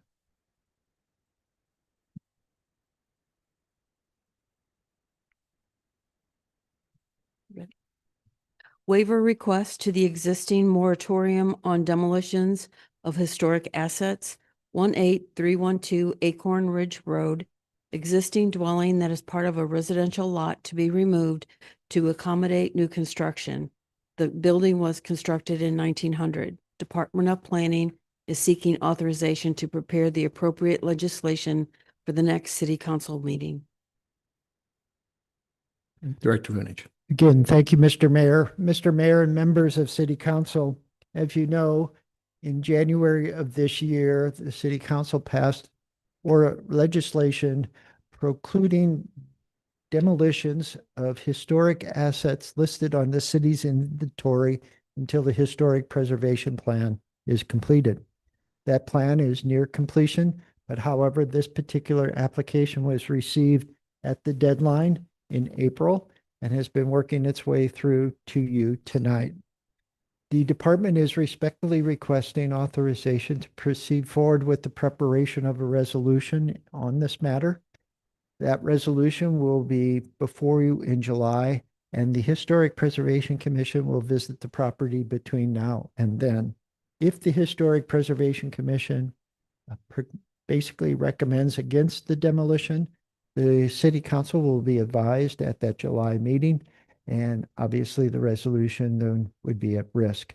Otherwise, the department would like to at least get the effort into motion so as the property owner can begin preparation for the new home that they would like to construct on the lot. So again, the department is respectfully requesting after public comment to be authorized to prepare legislation, a resolution in this case. After public comment, if there are any concerns or input from the City Council, the department will be glad to try to address it. Thank you. Thank you. Do we have any speakers? Sheila Roberts.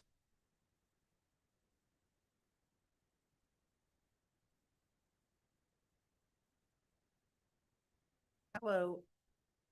I am the owner of Acorn Ridge Road, 18312.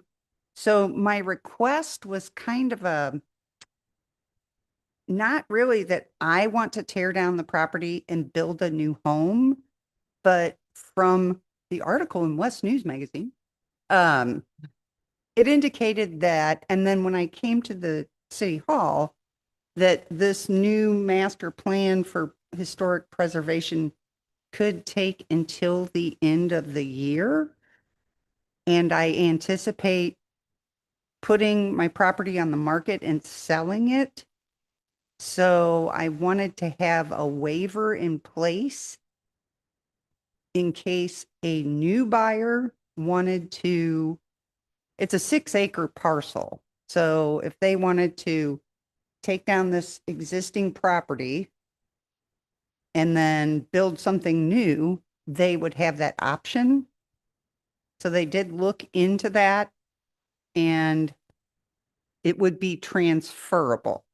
So I needed to meet the deadline to apply for it if this situation arises when the property is sold, because my intent is to sell it as land. The current house has this little 602 square foot portion. It has been added on to 4 times from what I can tell. So it's one tiny little portion of a larger structure. So that was my intent, to get this waiver so it would be in place when I list the property, because I don't know when the Preservation Commission is going to finish their work. It could take until the end of the year. That's what I was trying to accomplish. Okay, well, thank you very much for your comments. Director Vunich, you have anything else you wish to add? Well, fortunately for the property owner, it appears now that we're in the hearing processes relative to the final draft of the plan. Historic Preservation Commission has adopted it in principle. It was at Planning and Zoning Commission at its June meeting just a week ago for public hearing, and it will be to City Council sometime in July, no later than August. So it will not be the end of the year unless there is a problem that arises either at the commission level or here at City Council. Again, from the department's perspective, what has been described in the inventory sheet that was done as part of the inventory, the survey, indicates that the house does have some issues. Certainly, the property owner knows more than the department in this particular case.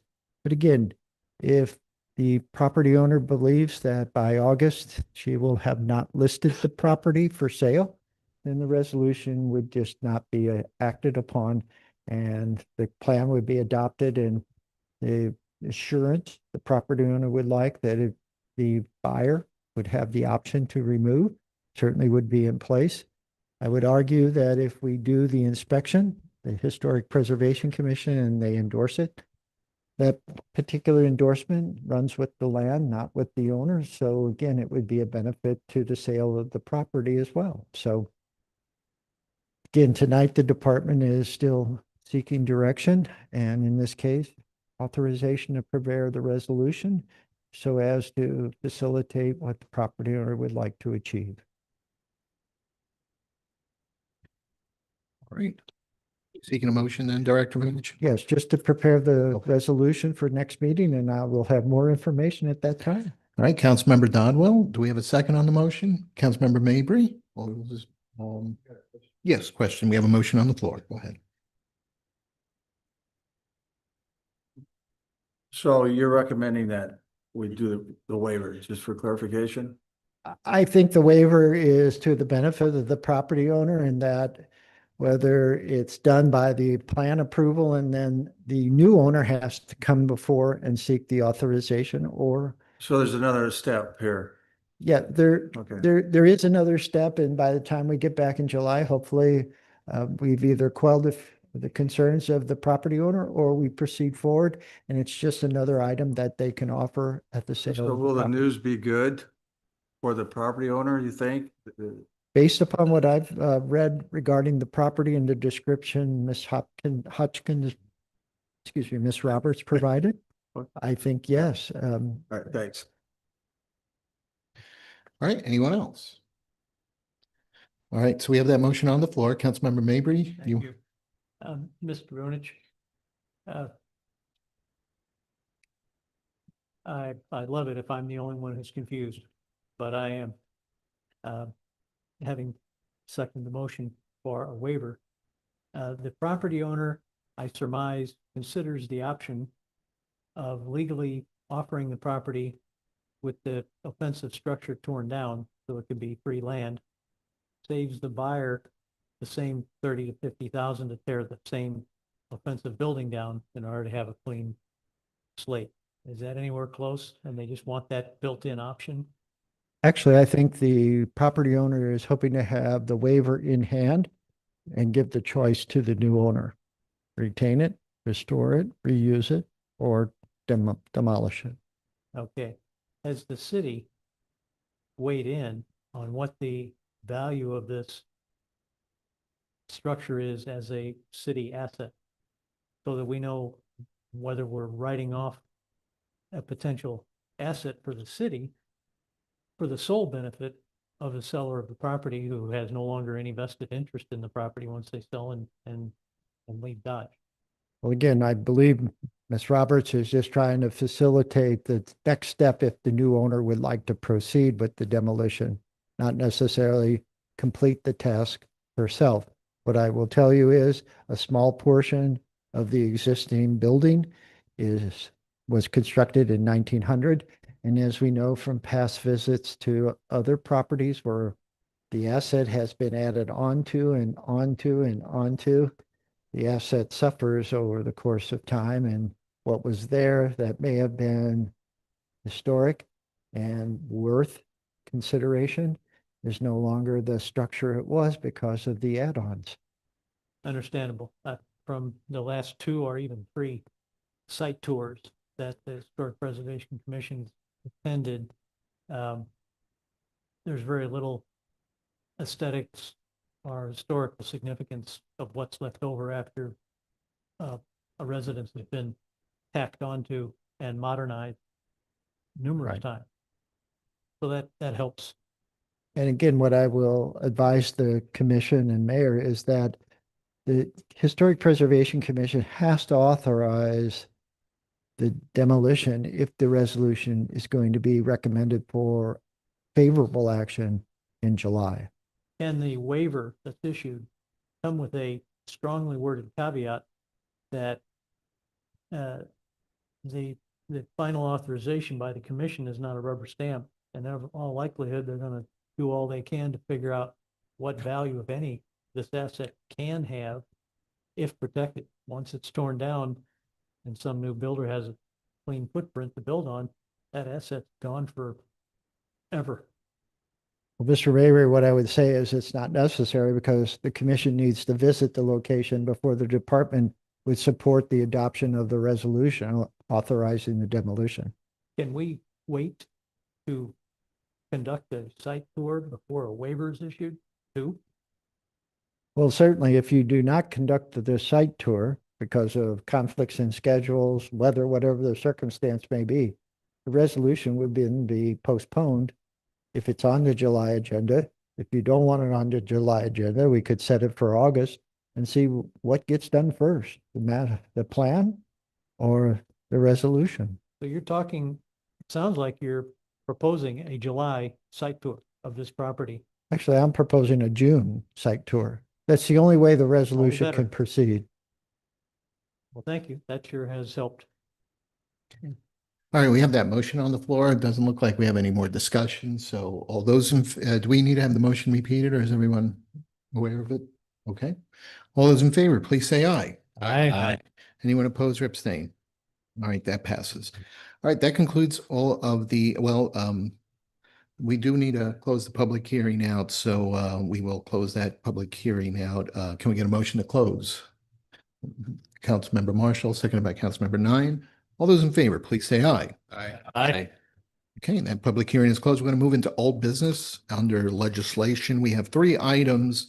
Normally, I would suggest we read some items in mass, but it looks like at least two of them are quite significant, so we will do each of these individually since there are only three.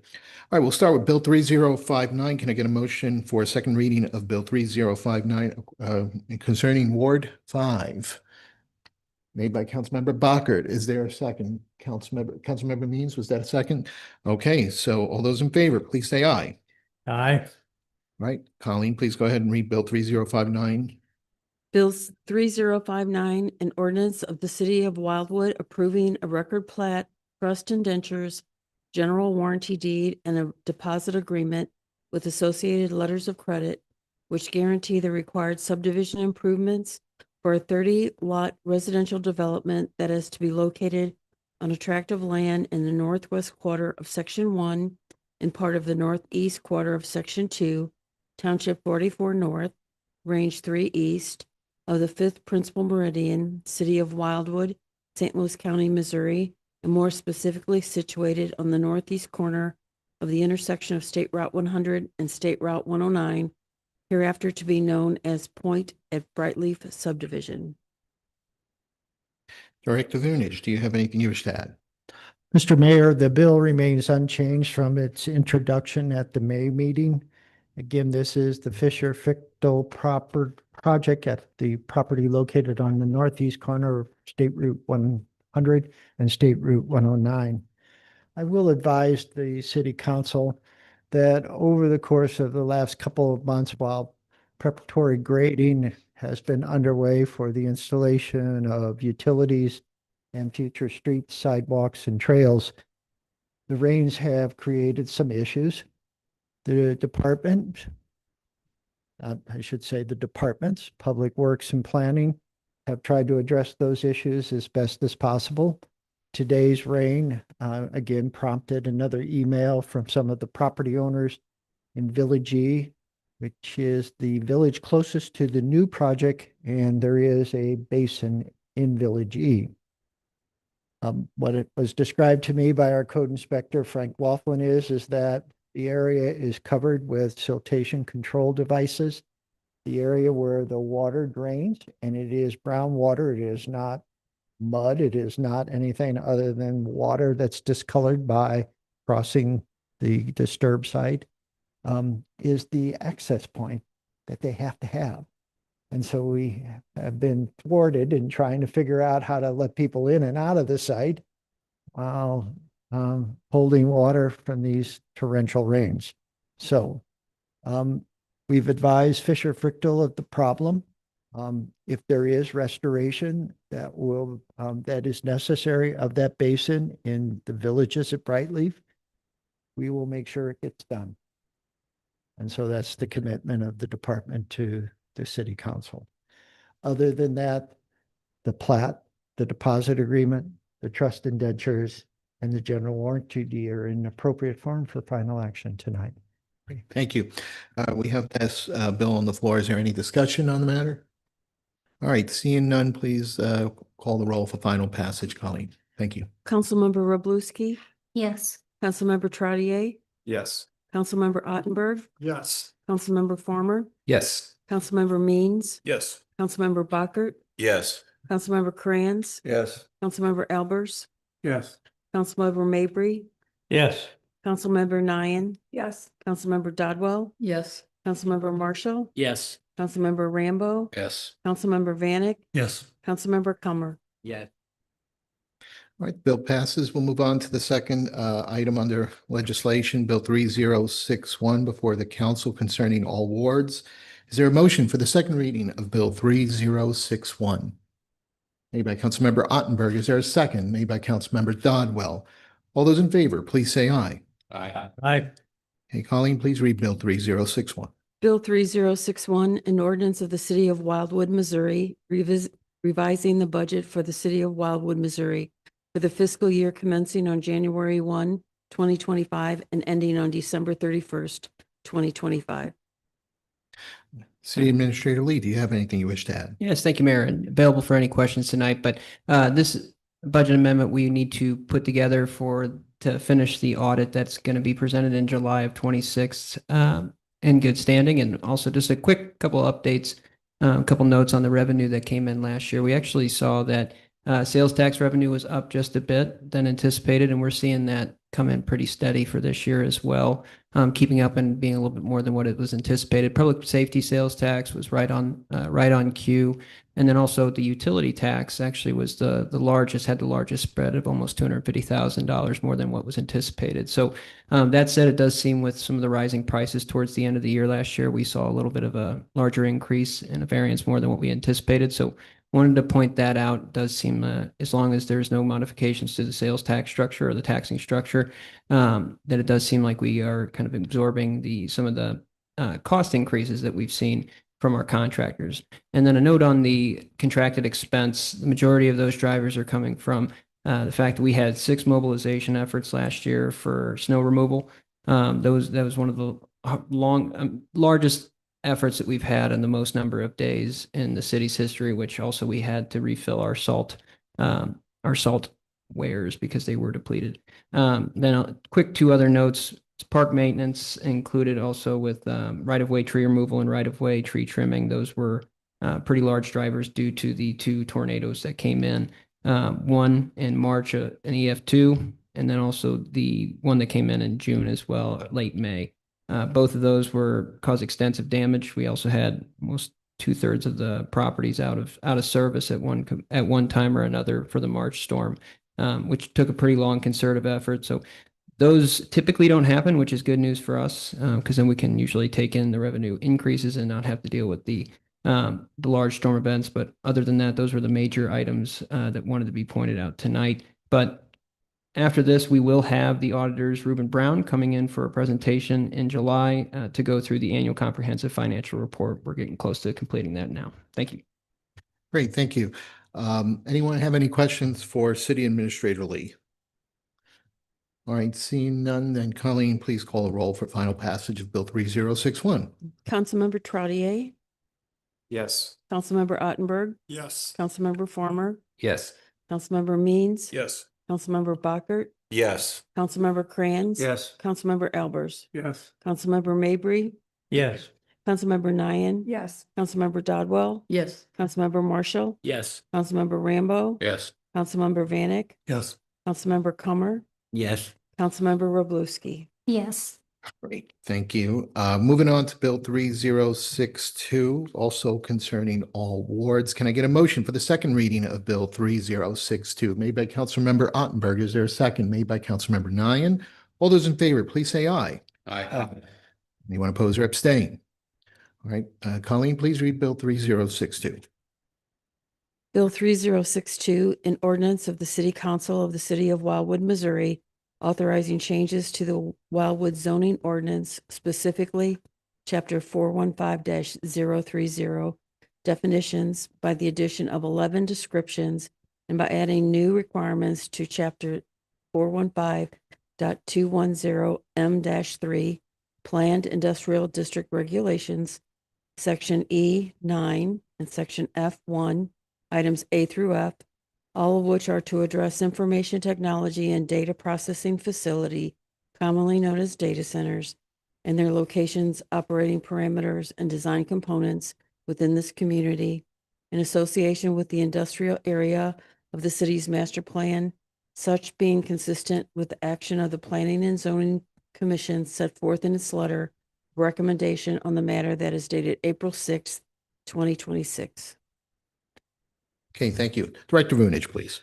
Thank you, Mr. Mayor. Mr. Mayor and members of City Council, as the title explains, these are regulations relating to data centers.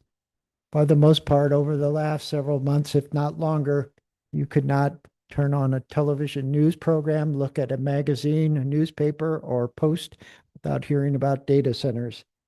The key components of this particular set of regulations is that it defines what a information technology and data processing facility is. It limits the location of them to the industrial area of Wildwood, which is the Wildwood portion of the Chesterfield Valley. It makes data centers, conditional use permits in a planned zoning district, the M3, which, for lack of a better way to describe it, is we have a pair of britches and we're putting a belt and suspenders on it to make sure we get it right. And the performance standards are reasonable relative to protecting residents and the environment if they were to locate in the industrial area of Wildwood. The bill has not been changed since its introduction at the May meeting. And if there are any questions, I would be glad to try to answer them along with John Young, our city attorney, and Mr. Dewberry, our senior planner. Okay, Thank you. Any questions for Director Lunich? If not, I'll ask a question. Oh, Councilmember Dotwell, please. Just a comment. Thank you very much for the team that put together the information and the fact that they are requiring the current building standards, light sky standards, and that the city will not be bearing any cost for any utility usage, that the entity itself has to bear those costs, and any water retention, depletion activities. So thank you very much to the crew that put all this together. You're very welcome. I would commend Mr. Young and his team. They helped a great deal, as well as Mr. Newberry's research. And I like to think that other communities are getting wise. A lot of them are saying now, don't come if you don't bring your own water and power. Being an IT person, I'm glad to see these things in there. Yeah. Thank you, Councilmember Dodwell. I do have a question, and I know this is a question that we came across when we ran into the uses for marijuana cultivation, sale of, but, and this might be appropriate for the city attorney. I know that sometimes folks have asked the question, why not just ban them outright? And I'd like to see, make sure that we have a good understanding of what the state or what is or isn't allowed. Yeah, quite simply, the city doesn't have the legal authority to ban them outright, so the regulation is the appropriate approach. All right, anything else, Director Lunich? No, just again, thank you all for your support. We appreciate it. All right, seeing no other hands up, we'll need to do a roll call again. And Colleen, thanks for honoring the request to All right. move along where we start.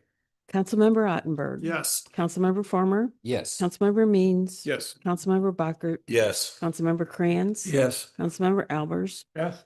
Councilmember Mabry. Yes. Councilmember Manayan. Yes. Councilmember Dodwell. Yes. Councilmember Marshall. Yes. Councilmember Rambo. Yes. Councilmember Vanek. Yes. Councilmember Comer. Yes. Councilmember Roblewski. Yes. Councilmember Trottier. Yes. Okay, great, thank you. We're going to move on to new business. And in this case, I will recommend, unless there is any objection by the council, that we read en masse all the items listed under legislation. Again, I'll seek if there's any objection. And I do know we have a request for a second reading of Bill 3067, which we can address after the first reading. So any objection if we read en masse these bills? All right, seeing none, can we get a motion for the first reading of bills 3063, 3064, 3065, 3066, and 3067? Made by Councilmember Ottenberg, seconded by Councilmember Trottier. All those in favor, please say aye. Aye. Anyone opposed or abstained? All right, Colleen, go ahead and read those bills. Bill 3063, an ordinance of the city of Wildwood, Missouri, authorizing the mayor to execute a certain purchase agreement with the trustees of Hickory Manor Village D for the purchase of certain real estate at 16550 Pond Grover Parkway. Bill 3064, an ordinance of the city of Wildwood, Missouri, authorizing the mayor to negotiate and execute a consultant services agreement with SC Engineering LLC, doing business as Cochran, to provide construction engineering services for the Green Pines Park Shared Use Path Project. Bill 3065, an ordinance of the City Council of the City of Wildwood, Missouri, authorizing the mayor to execute the attached amended city contractor agreement and associated materials with Charrette Creek Excavating LLC for the reassembly of the Essen Log Cabin within Phase 1 area of the Village Green site, which reflect a group of change orders totaling $27,417.89. Bill 3066, an ordinance of the City Council of the City of Wildwood, Missouri, that hereby authorizes a modification to Chapter 235, Article 2, Park and Recreation of the Wildwood Code of Municipal Ordinances by deleting Section 235.040, Item D, consumption of alcoholic beverages, and replacing with a new Section 235.040, Item D, consumption of alcoholic beverages, which could thereby allow greater flexibility for such activity relative only to city-sponsored and permitted events held therein. Bill 3067, an ordinance of the City Council of the City of Wildwood, approving a lot split plat which will create 2 legal lots of record from the parent tract of land that was part of a lot split plat of parcel A-1 and parcel A-2 of La Chateau de Chambord, a subdivision recorded in Plat Book 235, page 891 of St. Louis County Records, and being situated on the west side of West Bridle Trail, south of Manchester Road, Historic Route 66, hereafter to be known as La Chateau de Chambord Adjusted Plat. Hey, thank you very much for reading all these bills here for the first time. We commend you for having read so many here. Do we have anyone, either Director Vunich or Director Brown or City Administrator, that wish to have anything else to add? Mayor, I apologize. I don't have anything to add, but if there are any questions relative to 3063 or 3064, I'm happy to do my best to answer them. Anyone have any questions for Director Vunich? All right, Councilmember Palmer. Yeah, it may have been in there. I might have missed it, Joe. I apologize if I did, but when it comes to the cabin, where are we on the total for the money we are spending in there? Like, how much more capacity do we have? The latest assessment of invoices indicate that we're approximately $20,000 away from meeting the cap that was part of the ordinance that was approved. Now, saying that, that doesn't necessarily include several of the items that have been identified on the change order. And Oh, I meant for the whole park, not just the cabin. I'm sorry. Like, so, because the cabin counts towards the park, right? well, the last time I did the math in my head, I forgot to add the cabin in. So I don't know if you want me to do that. Tom, any thoughts on your part? I can see his wheels turning, so I'm going to defer to him. Yeah, I had this number 1 second. I can pull the exact figure for you, Mr. Farmer. And if I may, with the mayor's permission, there is a list as part of the bill indicating what Charrette Creek Excavating has requested. The additional grading and new path split rail, that ultimately will hopefully be paid by the credit that we'll get from Bombshell Construction. They have asked that they not be required to proceed forward, and we're willing to credit that amount to the city. A couple of the items the department did not endorse. They knew that the work was being done, but it was not advised that it would exceed what was originally budgeted as part of the city contractor agreement. You may ask them, why is the full amount shown in the proposed bill? At this stage, the negotiations between Charrette Creek Excavating, the architect of record, have not proceeded to the point where I feel that I could make those adjustments. What I'm asking of the city council eventually is to endorse it. I promise you we won't go to that maximum amount, but I'd like to get work back started. Or started back. If you don't have it right now, Tom, I'm just thinking it might be a good thing whenever next month or something where we can say, here's how much we can spend on the park. Here's how much we have spent on the park. Cause there's like a lot of moving pieces and we got other stuff we have coming in. So just so everybody knows where we're at and what capacity we have left. We can have that with the request from the council. We can have that on the work session. But when we did the last time, we went in and actually got the report for each year, and we did the calculation. It was around it was a little bit less than 4.5 million. That 3.5 is turned into 4.5, and we still had roughly about. Don't quote me on this, but I'll have this back about 600,000 in cushion after all the expenditures. And that includes That includes park? after you take out the 575, because it's only city fee Right. expenditure. Right. So after you take out the 575 we have towards phase one and the 575 for phase two, that's where we get that number. If we didn't have those grants, that would be a different story. But we can get it the just might exact be a good numbers idea next to month. try to lay that out like as clearly as possible because it's a big number and there's a lot of pieces moving around. Certainly. Okay. Anyone else have anything for Director Vunich? And I apologize to the clerk and Mayor Garitano. Typically, I try to identify bills that the department has been asked to consider for second reading, like in the case of Ms. Brown. I also forgot to identify the one that relates to the park and trail regulations and alcohol sales. With the concert being on June 19th and the Lions Club using that as a major fundraiser, the department inadvertently didn't identify it on the list to Ms. Lobeck, and my apologies, but the department would respectfully request consideration of a second reading of Bill 3066. And my apologies, Mr. Mayor. Okay, thank you. We'll certainly ask the council in just a moment here. Anything else before we move on? Do you have anything else you wish to add or? Mr. Brown, I just wanted to clarify, don't we need, we're the department requesting 2 readings on, okay, never mind then. In that case, Mayor, no further. Okay, so therefore we did complete the first reading and now we do have a request for a second reading of bills 3066 and 3067. If there's no objection, I will recommend we read these bills en masse. Any objection to reading them en masse? All right, so can I get a motion for the second reading of bills 3066 and 3067 made by Member Palmer, seconded by Councilmember Bacher? All those in favor, please say aye. Aye. And oppose or abstain. Colleen, can you please read both of these bills?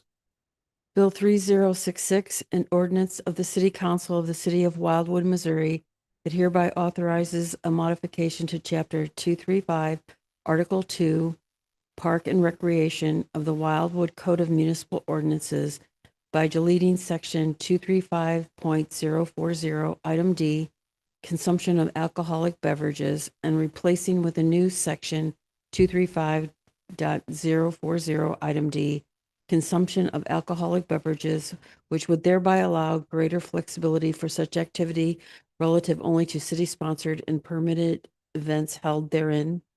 Bill 3067, an ordinance of the City Council of the City of Wildwood approving a lot split plat, which will create 2 legal lots of record from the parent tract of land that was part of a lot split plat of parcel A-1 and parcel A-2 of La Chateau de Chambord, a subdivision recorded in Plat Book 355, page 891 of St. Louis County Records, and being situated on the west side of West Bridle Trail, south of Manchester Road, Historic Route 66, hereafter to be known as La Chateau de Chambord Adjusted Plat.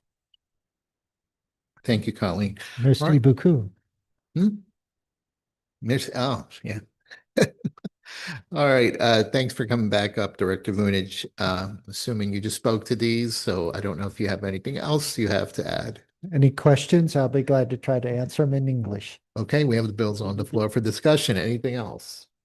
All right, seeing none, then Colleen, can you please do the roll call? Councilmember Farmer, Yes. Councilmember Means, Yes. Councilmember Bacher, Yes. Councilmember Crayons, Yes. Councilmember Albers, Yes. Councilmember Mabry, Yes. Councilmember Nyan, Yes. Councilmember Dodwell, Yes. Councilmember Marshall, Yes. Councilmember Rambo, We. Councilmember Vanek, Yes. Councilmember Cummer, Yes. Councilmember Roblewski, Yes. Councilmember Trottier, Yes. Councilmember Ottenberg. Yes. Okay, both of these bills have passed. We'll move on to the next portion of the agenda, which is under appeals. Director Vunich. Mr. Mayor, with your permission, if Ms. Lobeck would just read in a couple of items off that list, and I'll have a very brief explanation. Planning and zoning hearing of appeal.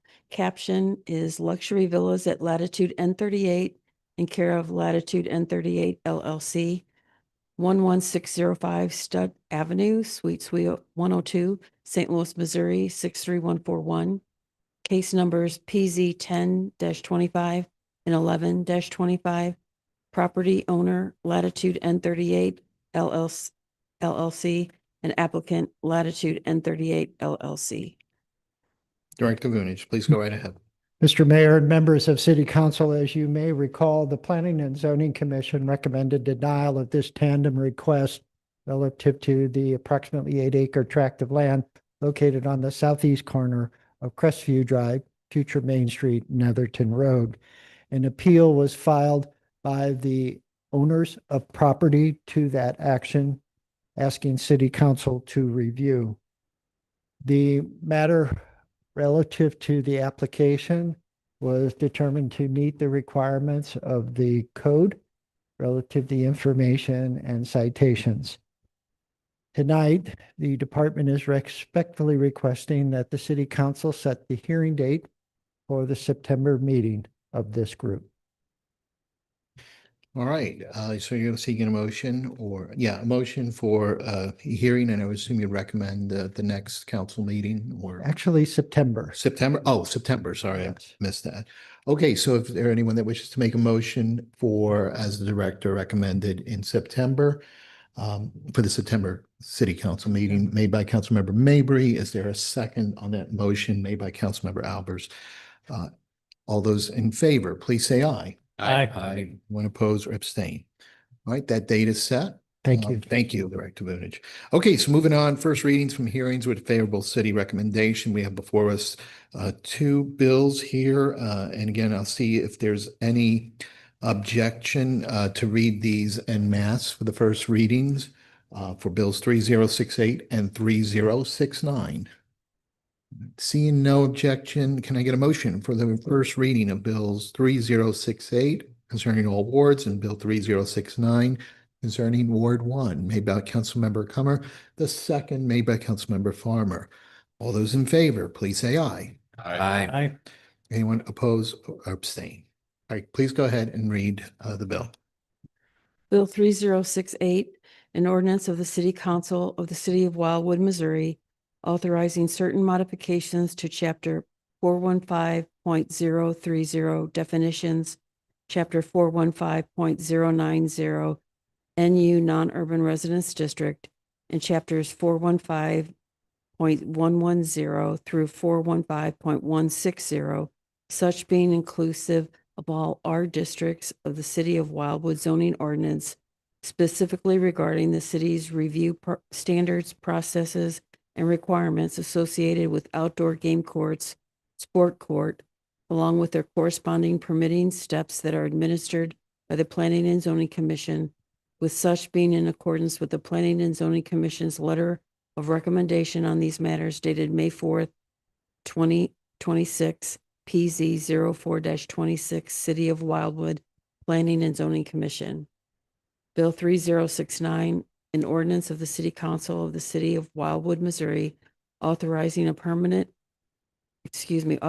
amendment to an existing planned residential development overlay district, PRD, ordinance number 522, which would allow the petitioners to retain two temporary structures for the purpose of their continued use for additional classroom spaces in association with current place of worship, which is situated on an approximately 30-acre tract of land that is located at the northeast corner of the intersection of State Route 100 and Mueller Road, which with such being in accordance with the Planning and Zoning Commission's letter of recommendation on this matter dated May 6, 2026. Thank you. We have these two bills on the floor. Director Vunich, is there anything else you wish to add? Mr. Mayor and members of City Council, with the assistance of Mr. Young, Bill 3069 was was discussed at length during the public hearing about adding a review clause and a term associated with that review clause. Is the amendment appropriate now or on second reading? Okay, according to Robert's rules, that would have to be done at the second reading. Yeah, so that would be next month. Thank you both. Okay, And well, if there are thank any you. questions, the department would be glad to answer them at this time. All right, so do we have any questions? Okay, well, seeing none, then these bills will be back at the next council meeting for second reading. All right, we'll move forward through into the agenda. We do have no resolutions, although they would be part of the consent agenda. We'll move into the consent agenda. If there's no objection for approval of the consent agenda, can I get a motion for approval of the consent agenda? Made by Councilmember Farmer, seconded by Councilmember Kranz. All those in favor, please say aye. Aye. Anyone opposed, abstain? All right, we'll move on to miscellaneous. If there's anybody that wishes to speak, otherwise we'll seek a motion for adjournment. Anybody, what's that, Councilmember Bogert? And seconded by Councilmember Kranz. All those in favor, please say aye. Aye. Anyone opposed or abstain? All right, that concludes our main meeting. We do need to return back to the work session. I will kindly ask if we can just take a momentary break and then we'll resume. So it is about 8:11. We'll try to see if we can get everybody ready in about 5 minutes. Thank you.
Everyone, let's slowly get back to our seats here.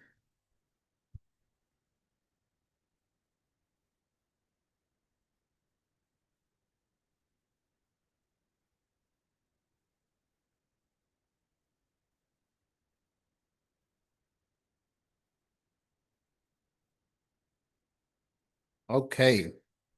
We are going to resume the work session where we left off.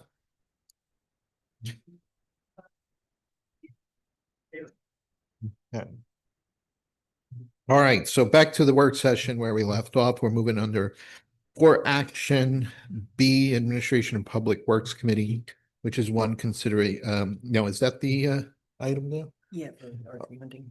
Where is it? Hang on. Item B and then 2, so archery hunting regulated deer management policy survey. Oh, B2. Yep, B2. We didn't do this one? We already did that one. Okay. Yep.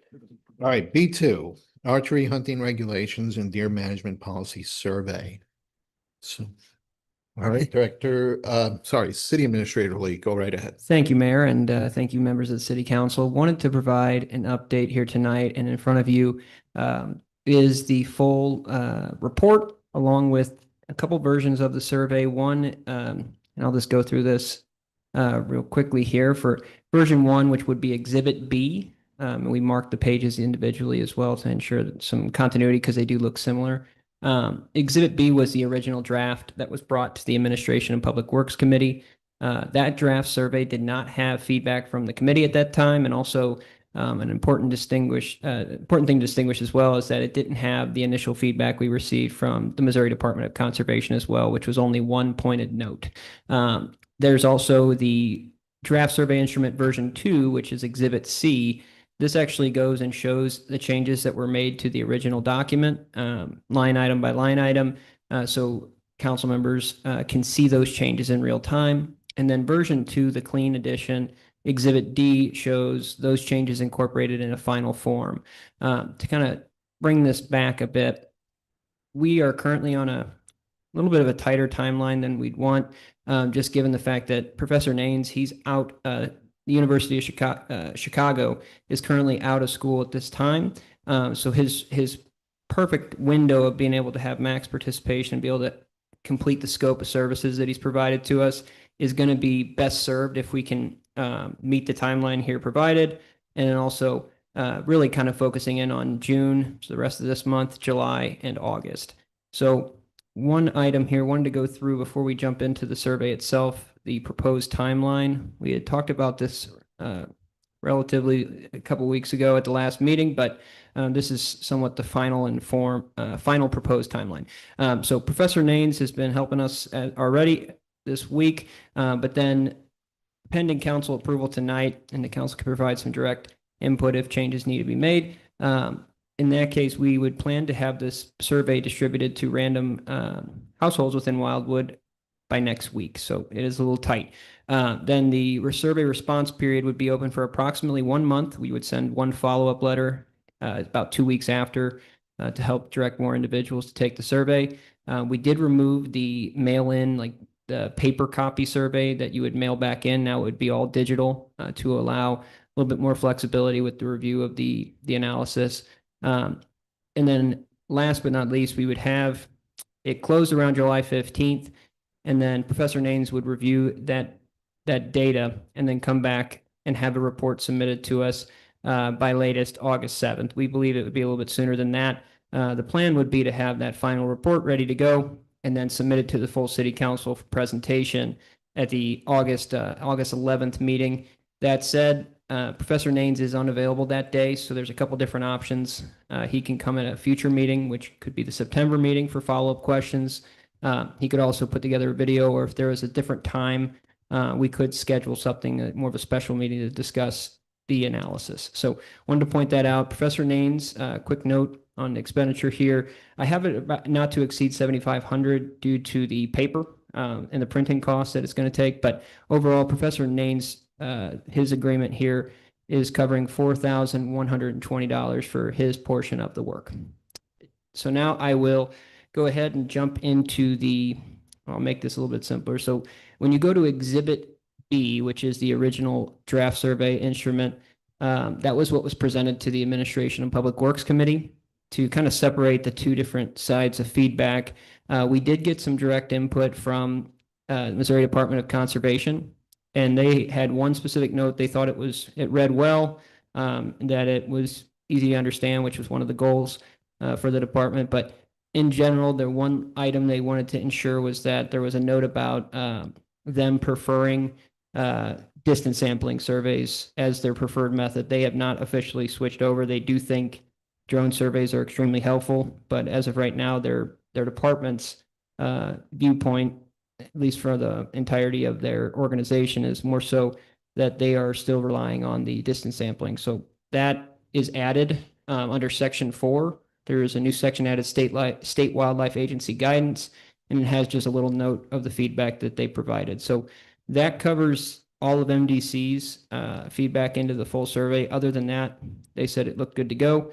The other changes that were made, let's go through this really quickly from the committee's feedback, is as follows. There were a couple different items that were brought up. So first and foremost, in the introductory section, which seemed to get the most changes to it, had the most changes to it, there needed to be a statement clarifying what amending the city code would do with regard to direct cost by local bow hunters or in general, some type of information about the cost.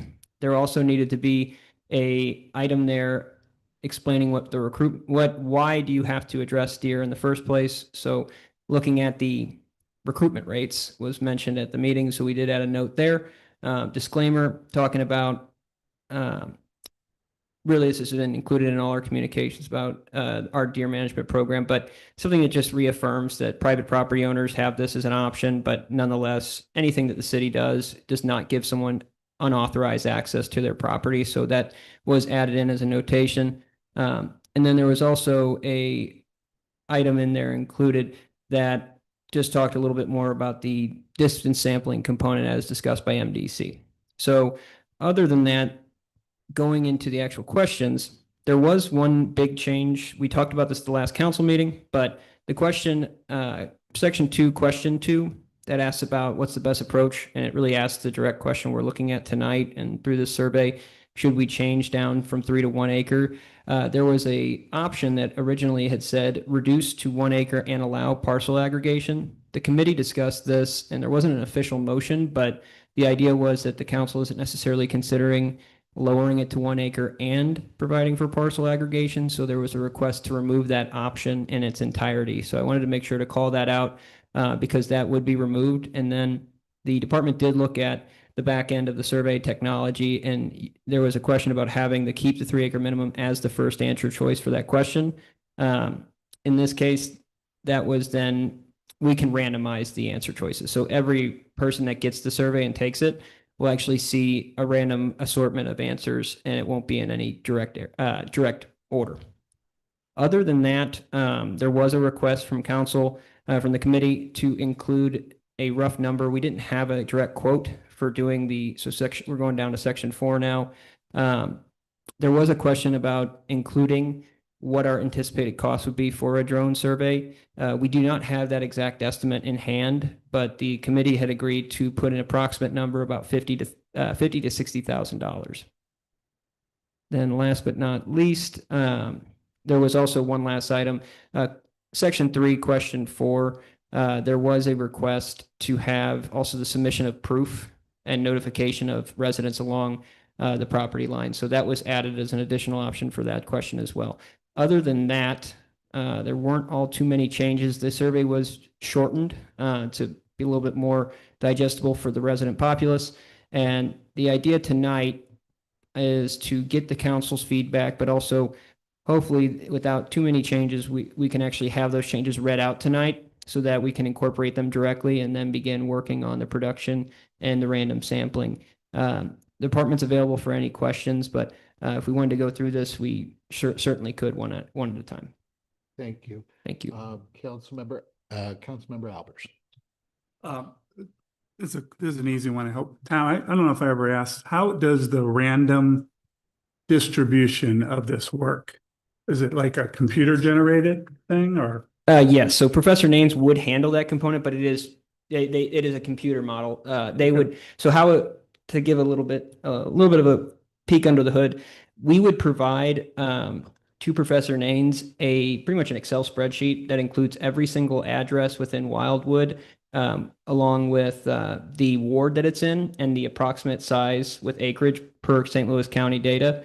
And what we would do there is he would pretty much take it and run with it. He would come back with, here is the list of addresses that need to be mailed to survey, and the city wouldn't be involved with anything further than that. But we do have that list of properties that actually have a parcel that has a parcel that has a structure built onto it, meaning it's the same list we use for our Gazette. It means someone will actually get that survey. It's not going to be delivered to, just a parcel that has no building.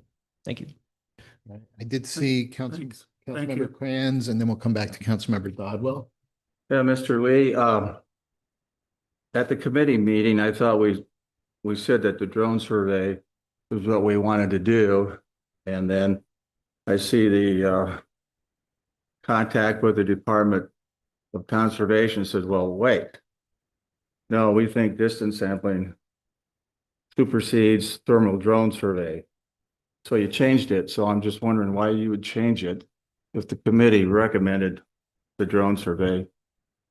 And I want to follow up a little bit because Mr. Sherman just said that the state's a little behind in their technology. They are using drone surveys. White Buffalo is using drone surveys. And the cities are using drone surveys. So why would we change to distance sampling? And do you really think the public will understand what distance sampling is? Well, just a quick note on the addition first and to your second question. It was added and it's something the council here with their request could be easily removed. That's why we have it in its own separate box so that it's feedback from MDC. But MDC did state that that's their recommendation for inclusion. They got a copy of the survey and said, hey, we would recommend adding this notation in there. But you're making it the choice of Wildwood is my problem when the committee said drone survey. Well, in this case, though, the question still it still does ask the resident what their preferred method would be. Yeah, but I don't want it to say it's a supplemental. The drone study should not say supplemental. The way you wrote it up on, well, you don't have the page number, but it is section 4 before question 5. Yep. Travis can get it up there on the screen.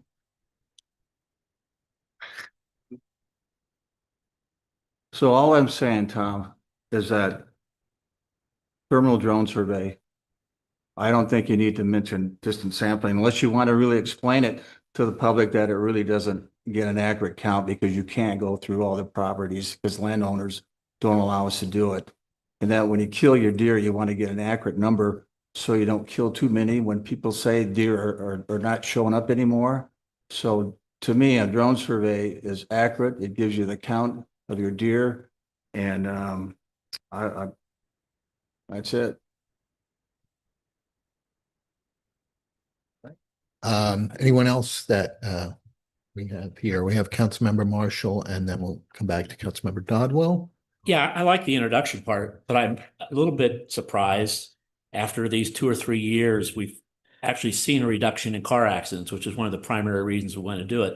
But we mention the accidents, but we don't mention the dollar amount of those accidents. The police report them, so they're not like they're getting, a bumper scratch. These are deer that were reported, the ones they have are reported being killed in order to do that. So we have this big reduction, but we want to talk about how much we spent. I think our preliminary numbers that year now this would be money saved to the insured residents of Wildwood, if they are residents, they save $400,000 in car accidents in that 3rd year of doing that.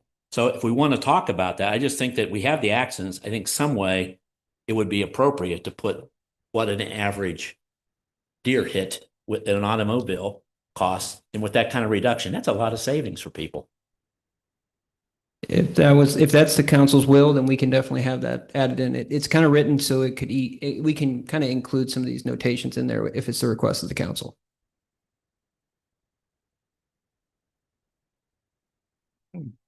Councilmember Dodwell, did you say you were? I didn't get the I'll make a information. motion to that's detailed under the introduction section where we have how many incidents were reduced by each year.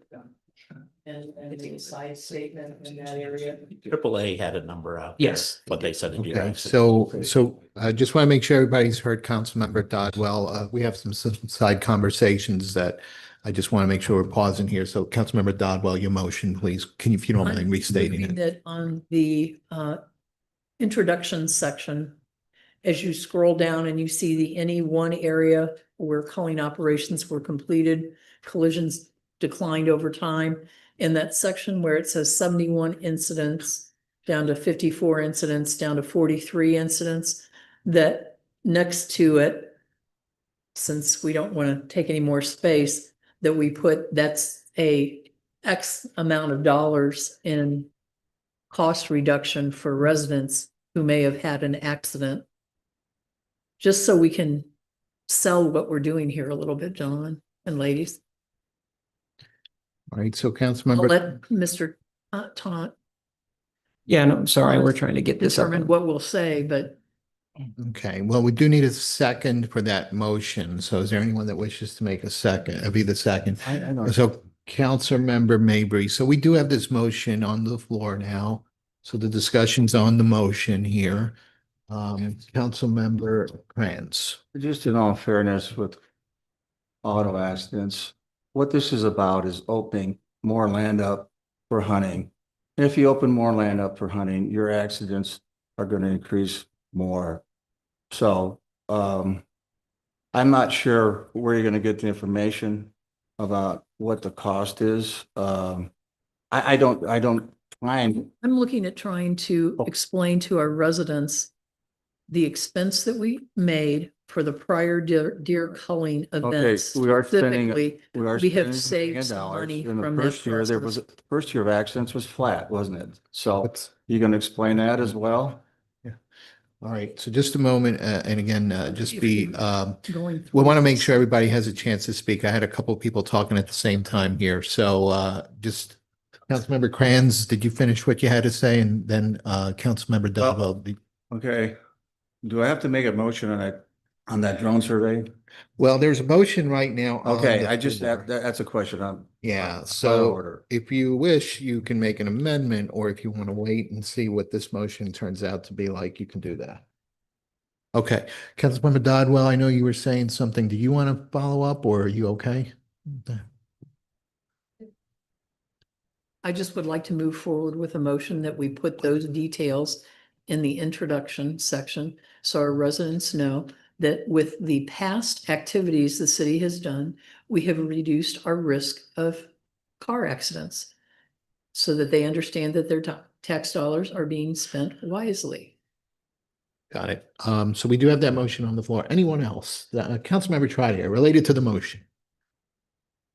It is related to the motion, but it's related to the matter at large. I think I'm in the middle of both parties at this point. We are wasting a lot of time evaluating this. And I think we're going to end up in a spot where we're not going to get white buffalo or the bow hunters at, this next season. This survey should very simply be about expanding property available to bow hunters. In my opinion, I think there's a reality where we're going to have to rely on white buffalo in some areas, and we can rely on bow hunters in others. This is a great survey. I'm glad that we did it thoroughly. I think it misses the mark, which the intention here was, do residents want to reduce the property size available for bow hunters to do their thing, should the property owner give their permission? So I do agree with, we could add all these numbers and economics, but I don't know that we're not trying to paint a picture that archery is better than white buffalo or vice versa. So the numbers are irrelevant. I think quite simply, do people want properties open sub 3 acres? Yes or no? And then, last point to the drone survey. I believe that's city council's decision to figure out how to survey the deer. I'm not sure that we want to get into explaining that the resident. I mean, we can explain why we chose what we did, but I'm not sure that this survey hits, the intent of what we're setting out to do. Thank you for that. Again, related to the motion, Councilmember Marshall. I totally agree. I think we're asking questions that people could answer, and yet it's still going to come back. The council's going to have to vote on changing any of this stuff. So if the survey comes back and this number of people said we should do it, that doesn't mean the council's going to agree to doing that either. So, I mean, it's a long process. And I kind of think, as Matt's saying, is there's a lot of detail here, and we've been going on it for months. And I think it's somewhat confusing. I don't think the people that at least I represent, not many of them, know what a drone survey is. I mean, I just think we're asking technology questions that will come down and do we want to spend $80,000 for drone surveys? If it comes back, that's good, but I don't think we need to spend all the time trying to get people to vote one way or the other. I'd make it. Okay. Councilmember Rambo, again, related to the motion.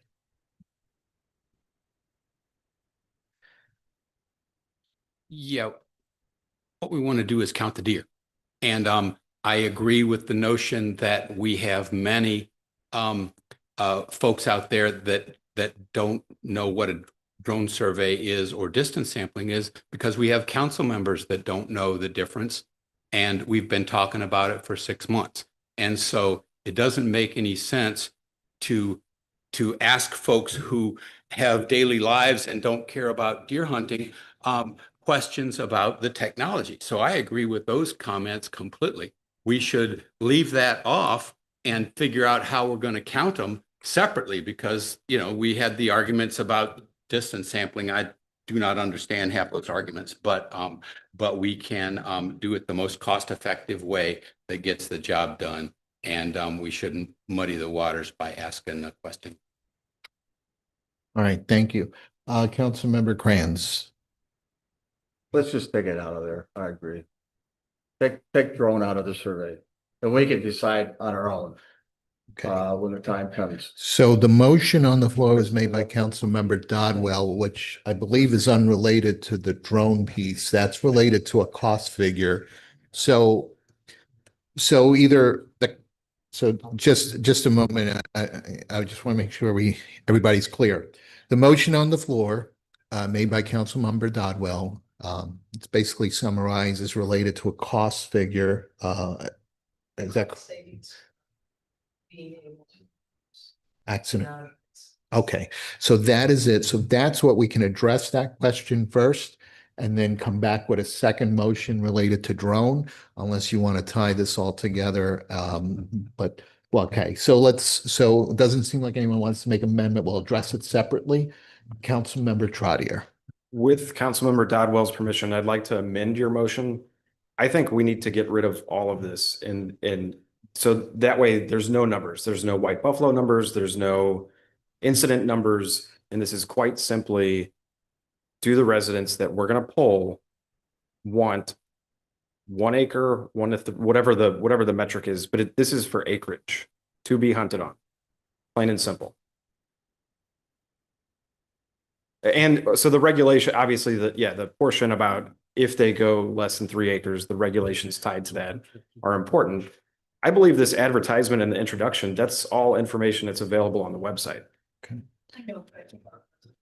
I think our residents deserve a half-page summary that we've put here on why we're doing it. That's the only reason we requested it through the committee, is so that they understood what we've done so far and why we're doing more. I'm okay with that. So would you be okay with amending your motion to include the summary? That's fine. And strip everything else out of this except for acreage and regulations. So we can do this in Everything one. else out of the survey questions, or? Yes. No, I think we still need to keep the survey questions. The additional information and meat that's added in here, maybe we could ditch that so that it's simple questions, but it's only, what, 5 simple questions? Okay, so Councilmember Trottier, I think what your intent is basically to undo the motion that's on the floor. So in that case, the proper way would just be to vote on this motion on the floor. And if it fails, obviously, then you could make another motion after that. But it just seems like that would be counter to what we have.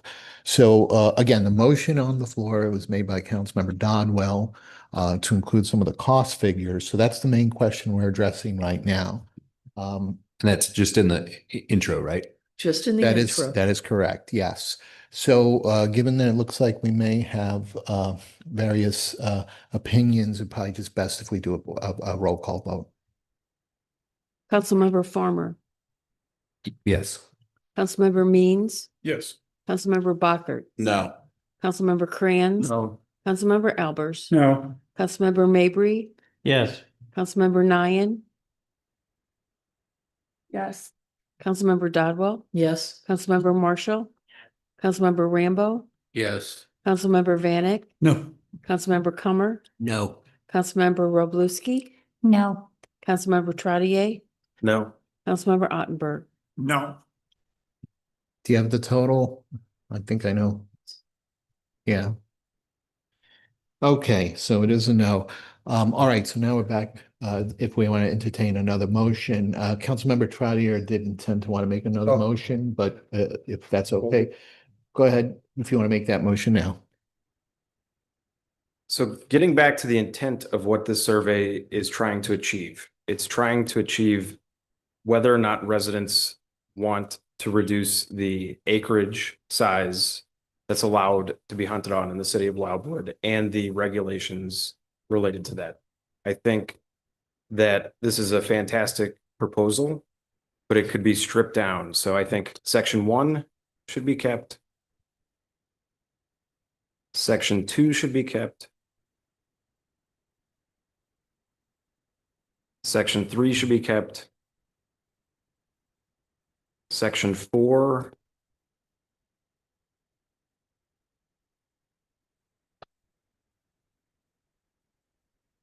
I would remove section 4, and I would keep this as simple as possible. All right, so that is your motion then. Just to, Colleen, did you get that all? All right, so basically motion to remove section 4. Second, made by Councilmember Bockert. All right, so we have this motion on the floor now. Question about it? Yes, now we are entertained related to the motion. So Matt, then you want to have a separate endeavor to decide how we count the deer, right? As just the count, right? It's not, we don't advertise it to anybody. The council will later decide how we go about seeing the deer. Okay, I'm good. All right, anyone else have any questions related to the motion on the floor? Okay, Colleen, probably best we do another roll call just to get clarity. Councilmember Means, Yes. Councilmember Bockert, Yeah, Yes, it was. Oh, Yes. Yeah. Okay, so if you don't mind, yeah, could you start over again? okay, Councilmember Means. Yes. Councilmember Bockert, Yes. Councilmember Crayons. Councilmember Albers. Yes. Councilmember Mabry, Yes. Councilmember Nyan. Yes. Councilmember Dodwell, Yes. Councilmember Marshall. Yes. Councilmember Rambo. Yes. Councilmember Vanek. Yes. Councilmember Cummer. Yes. Councilmember Roblewski. Yes. Councilmember Trottier. Yes. Councilmember Ottenberg. Yes. Councilmember Farmer. Yes. All right, so that is a yes. All right, so back to the floor again. Anyone else that wishes to make any motion related to this item here? All right, City Administrator? Mr. Farmer had his hand up. Oh, sorry about that. Councilmember Cummer, do you wish to speak? Okay. Go ahead. Do we, all right, Councilmember Farmer. Yeah, I just had a question on, I think if I remember right, when I listened to the meeting, there was at one point we had in here whether we wanted to do, reduce it to 3, reduce it to 1 acre, now we have in here, make it 3 acres, but you can aggregate that kind of property. I'm just going to suggest again, because there's a massive number of parcels that don't qualify for this, that if we're going to spend the money to ask these questions, we should probably ask them the whole range. Do you want to keep it at 3? Do you want to reduce it to 1? Do you want to make it aggregating? I know that adds a level of explaining, but I mean, there are a lot of the city that, regardless of if we move this to 1 acre or not, it doesn't change a whole lot. So I think that, that seems to be where the most of our residents live, is in less than 1 acre, if I remember correctly.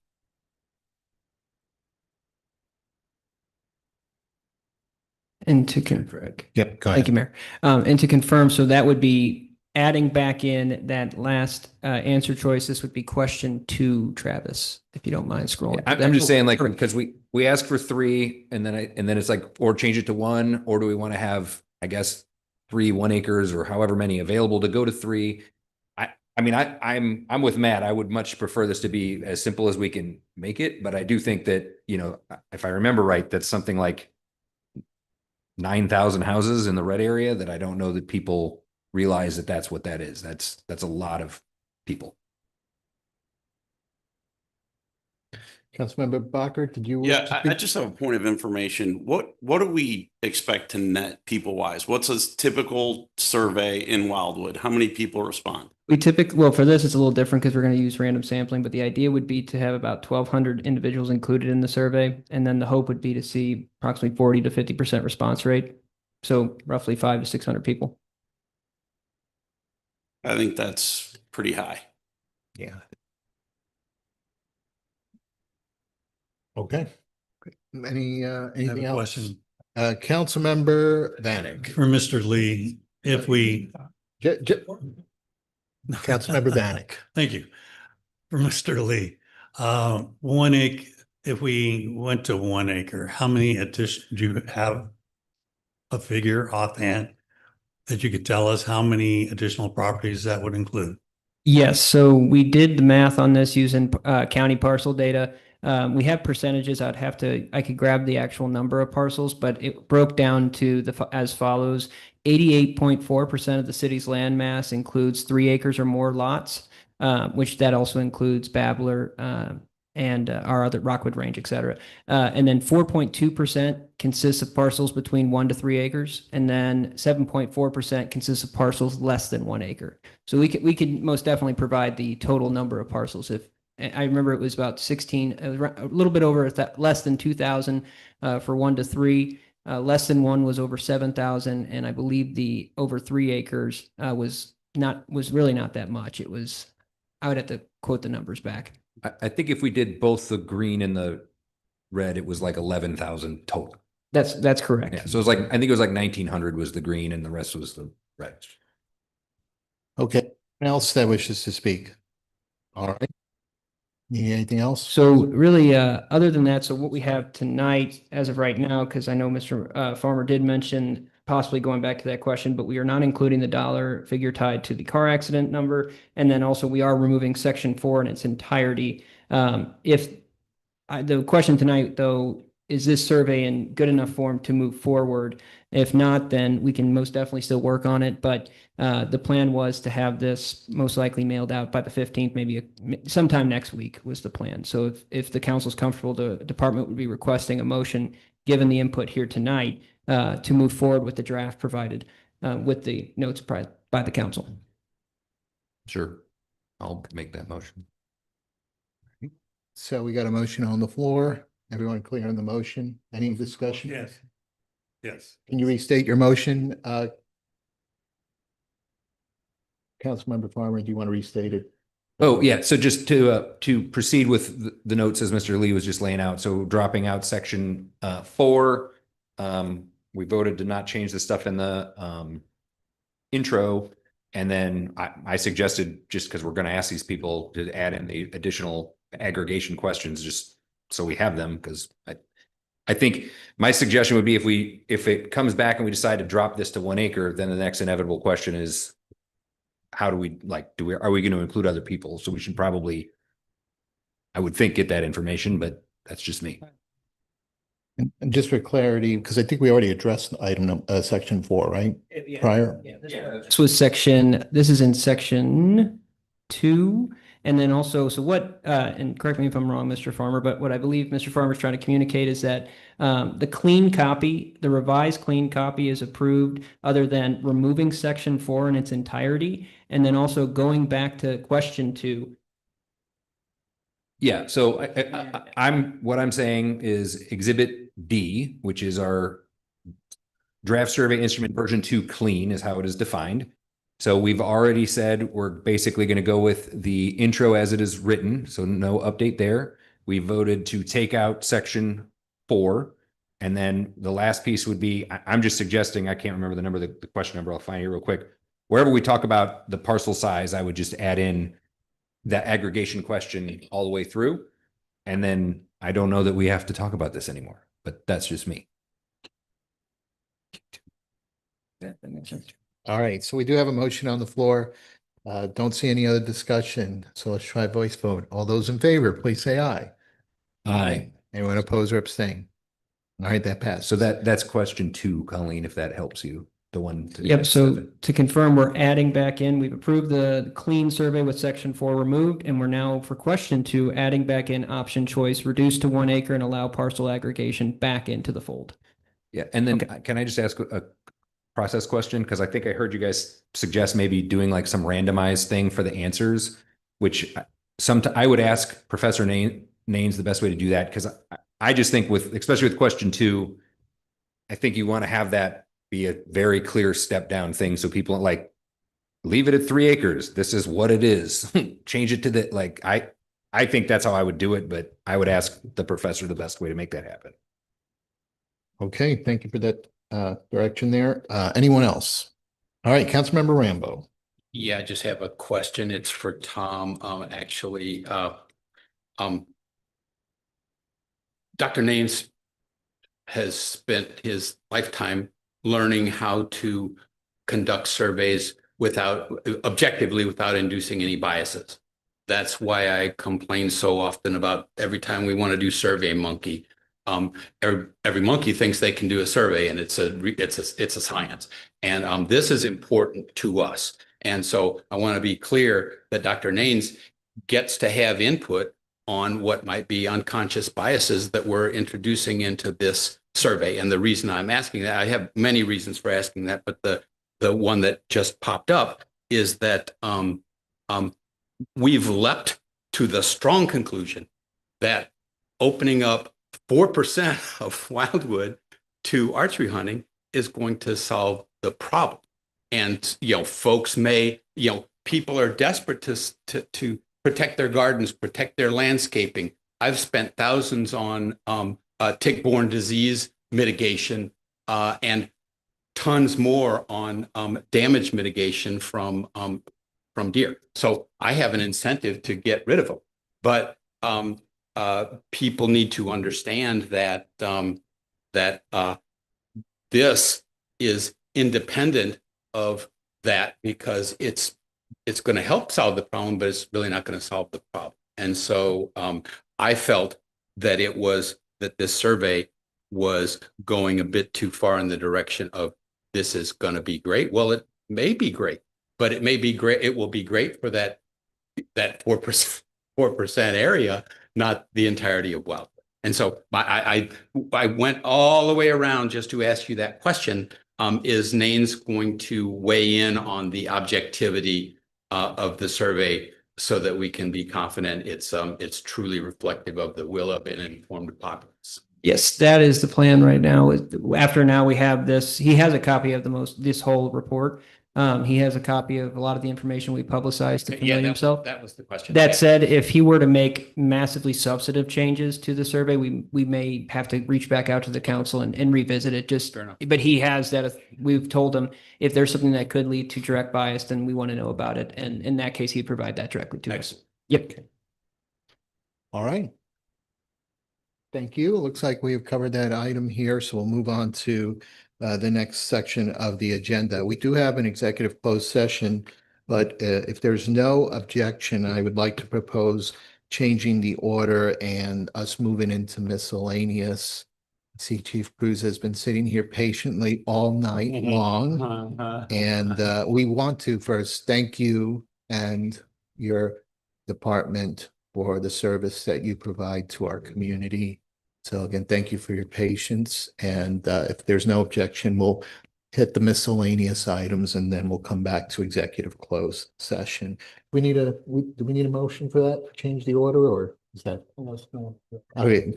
Any objection? Nope. Okay. So since no one objects, we'll then do that. And so Director Vunich, let's move into the miscellaneous items. Thank you, Mr. Mayor. Mr. Mayor, members of City Council, the first item under receive and file is a report from the Planning and Zoning Commission with recommendation to remove the requirement for a gate to be constructed by the fire district across a private driveway that accesses a property immediately to the south of the fire station. The owner of the property contacted the department and requested this action, and the fire district is in concurrence. Planning and Zoning Commission agreed.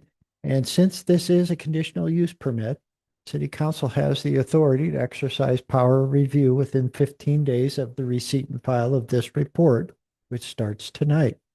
Otherwise, in 15 days, the action of the Planning and Zoning Commission will become effective. If there are any questions, the department is available for them.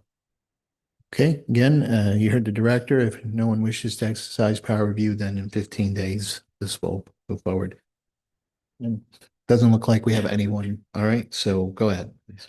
The next item relates to a request by T-Mobile to add new antenna on the telecommunications facility that's located at the Mayor's Retreat Center. Currently, the conditional use permit requires the antennas to be no greater than 24 inches off its surface. T-Mobile is requesting that be increased substantially.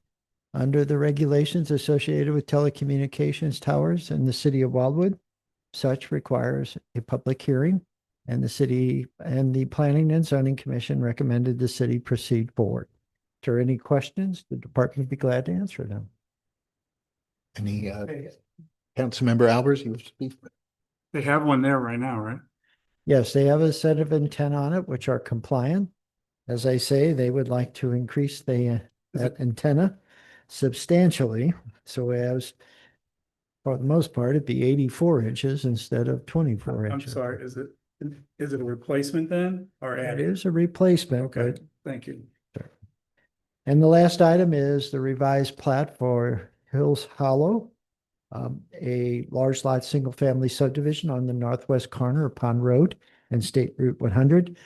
The applicant requested the waivers to the centralized wastewater treatment plant be amended since no ninth lot is planned.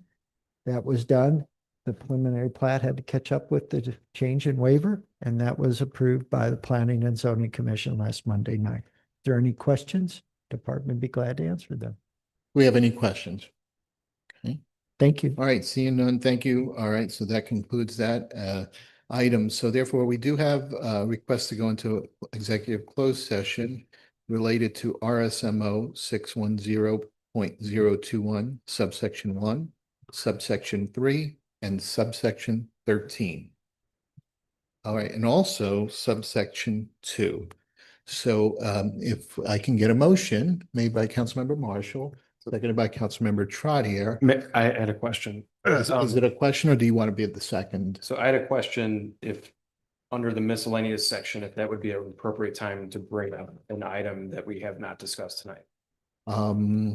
We could, we could certainly hold off on the closed session if you want to bring up the item. Just really quickly, I sent an email to this effect. Is it possible that the council members can receive a draft agenda to the Monday meetings the Wednesday prior?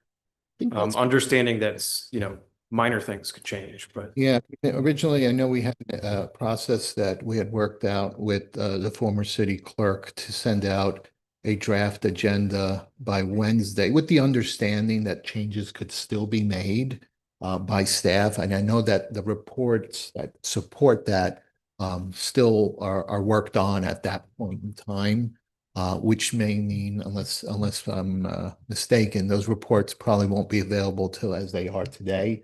But I think the key thing is getting you that draft, so you at least know what's in the pipeline that's coming up in the meeting.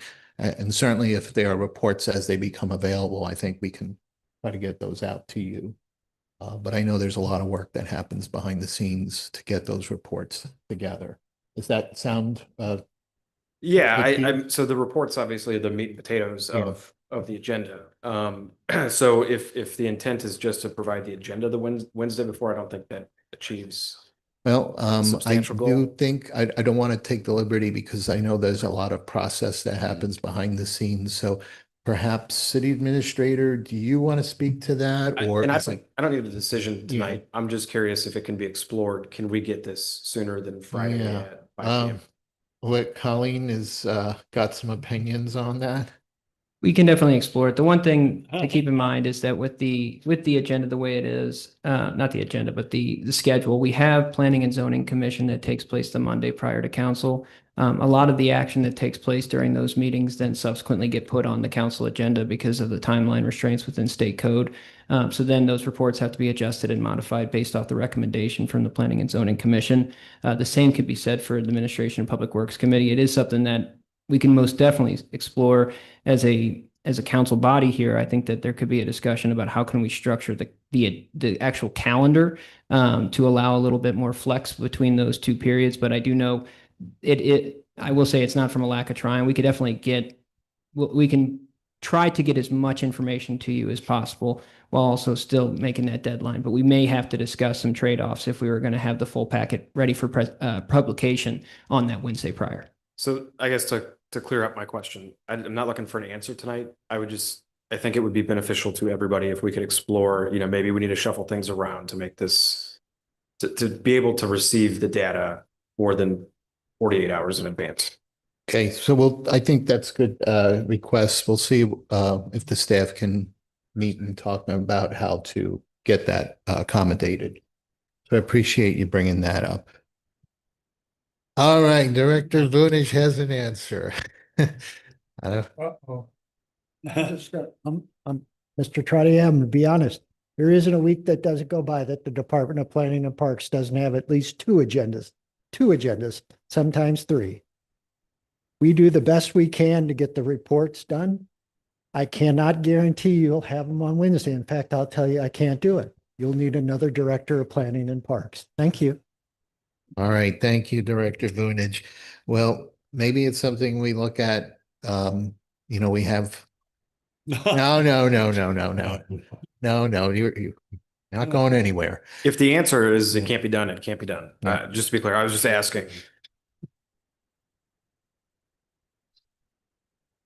No. One adjustment, planning and parks, planning and zoning, city council, master plan. The list goes on and on. And that's every week. All right. Well, let's certainly we could take a look at it, and maybe in the future maybe the council meeting happens another week of the month or something like that, so that it maybe allows time. We don't know that we can solve that, but I do appreciate that feedback. And Director Vunich, we understand your frustration. I understand it. I think that it's good that you expressed that to us so that we know the pressure of the job. So with that, I think we'll seek now, let's go back to the request to go into executive session. Let's RSMO 610.021, subsection 1, subsection 3, subsection 13, and did you say subsection 2? Can I get a motion?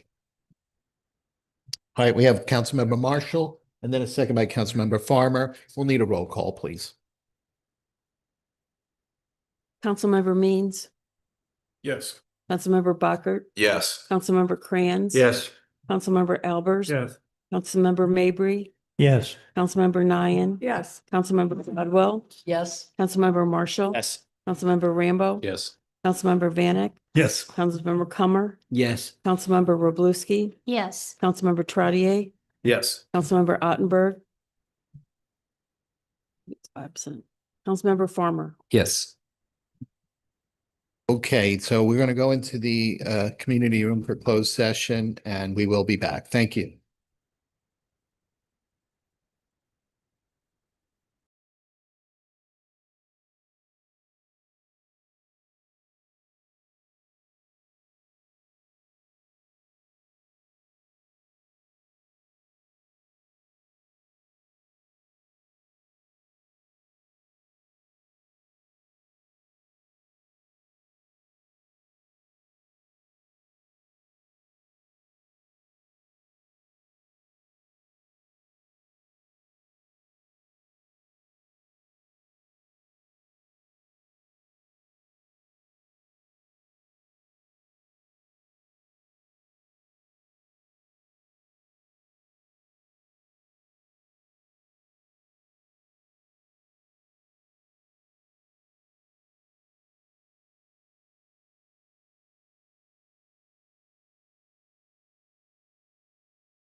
for coming back into the council chambers. I do want to share just maybe a quick item because there was a article today in the Post-Dispatch regarding the scooters, e-bikes, and I guess other type of motorized or unmotorized devices. And Wildwood was noted in there, but I do know that the Board of Public Safety plans to look at that to try to see if we need any updates regarding our code. And I know it's been a hot topic. So if you do have questions from residents, let them know that this is being looked at to make sure our codes are staying relevant to that. So important there. And one other item I think that might be helpful in case you have any constituent questions is we've had some issues or complaints with some disturbances kind of in the Deerberg Shopping Center with teenagers. So the management reached out to me about wanting to discuss potential ideas or solutions to see how we can help the businesses. So I think that might be something that may end up in one of the committees for discussion, but just wanted to keep you in the loop as I know that sometimes the two are somewhat related. Yeah. So anyway, just know that we are looking at that. Okay. City Administrator Lee. And something too, just a note on the children at the Deerbergs Town Center. And the question, if residents ask, something we've been trying to get out to our residents is as long as the kids aren't, riding the illegal motorbikes and things along those lines, we would welcome them over at the Village Green. And it's a place they could play football. It's dedicated for that space. Obviously, they can't be, obnoxiously disturbing someone or, causing mischief, but we have the police right there. It overall is meant to be that space. So I think it's just now getting more attention from the parents to drop them off over there. We do have a couple cameras over there, which would be able to keep an eye on things. So just wanted to add that note too. Thank you. All right. Well, thank you for that. Thanks for a long meeting tonight and wish you all a good evening. Please keep Councilmember Ottenberg in your thoughts and prayers on the news of the passing of his mother this evening. So if can get a motion to adjourn. Made by Councilmember Mabry, Councilmember Cummers a second. All those in favor, please say aye.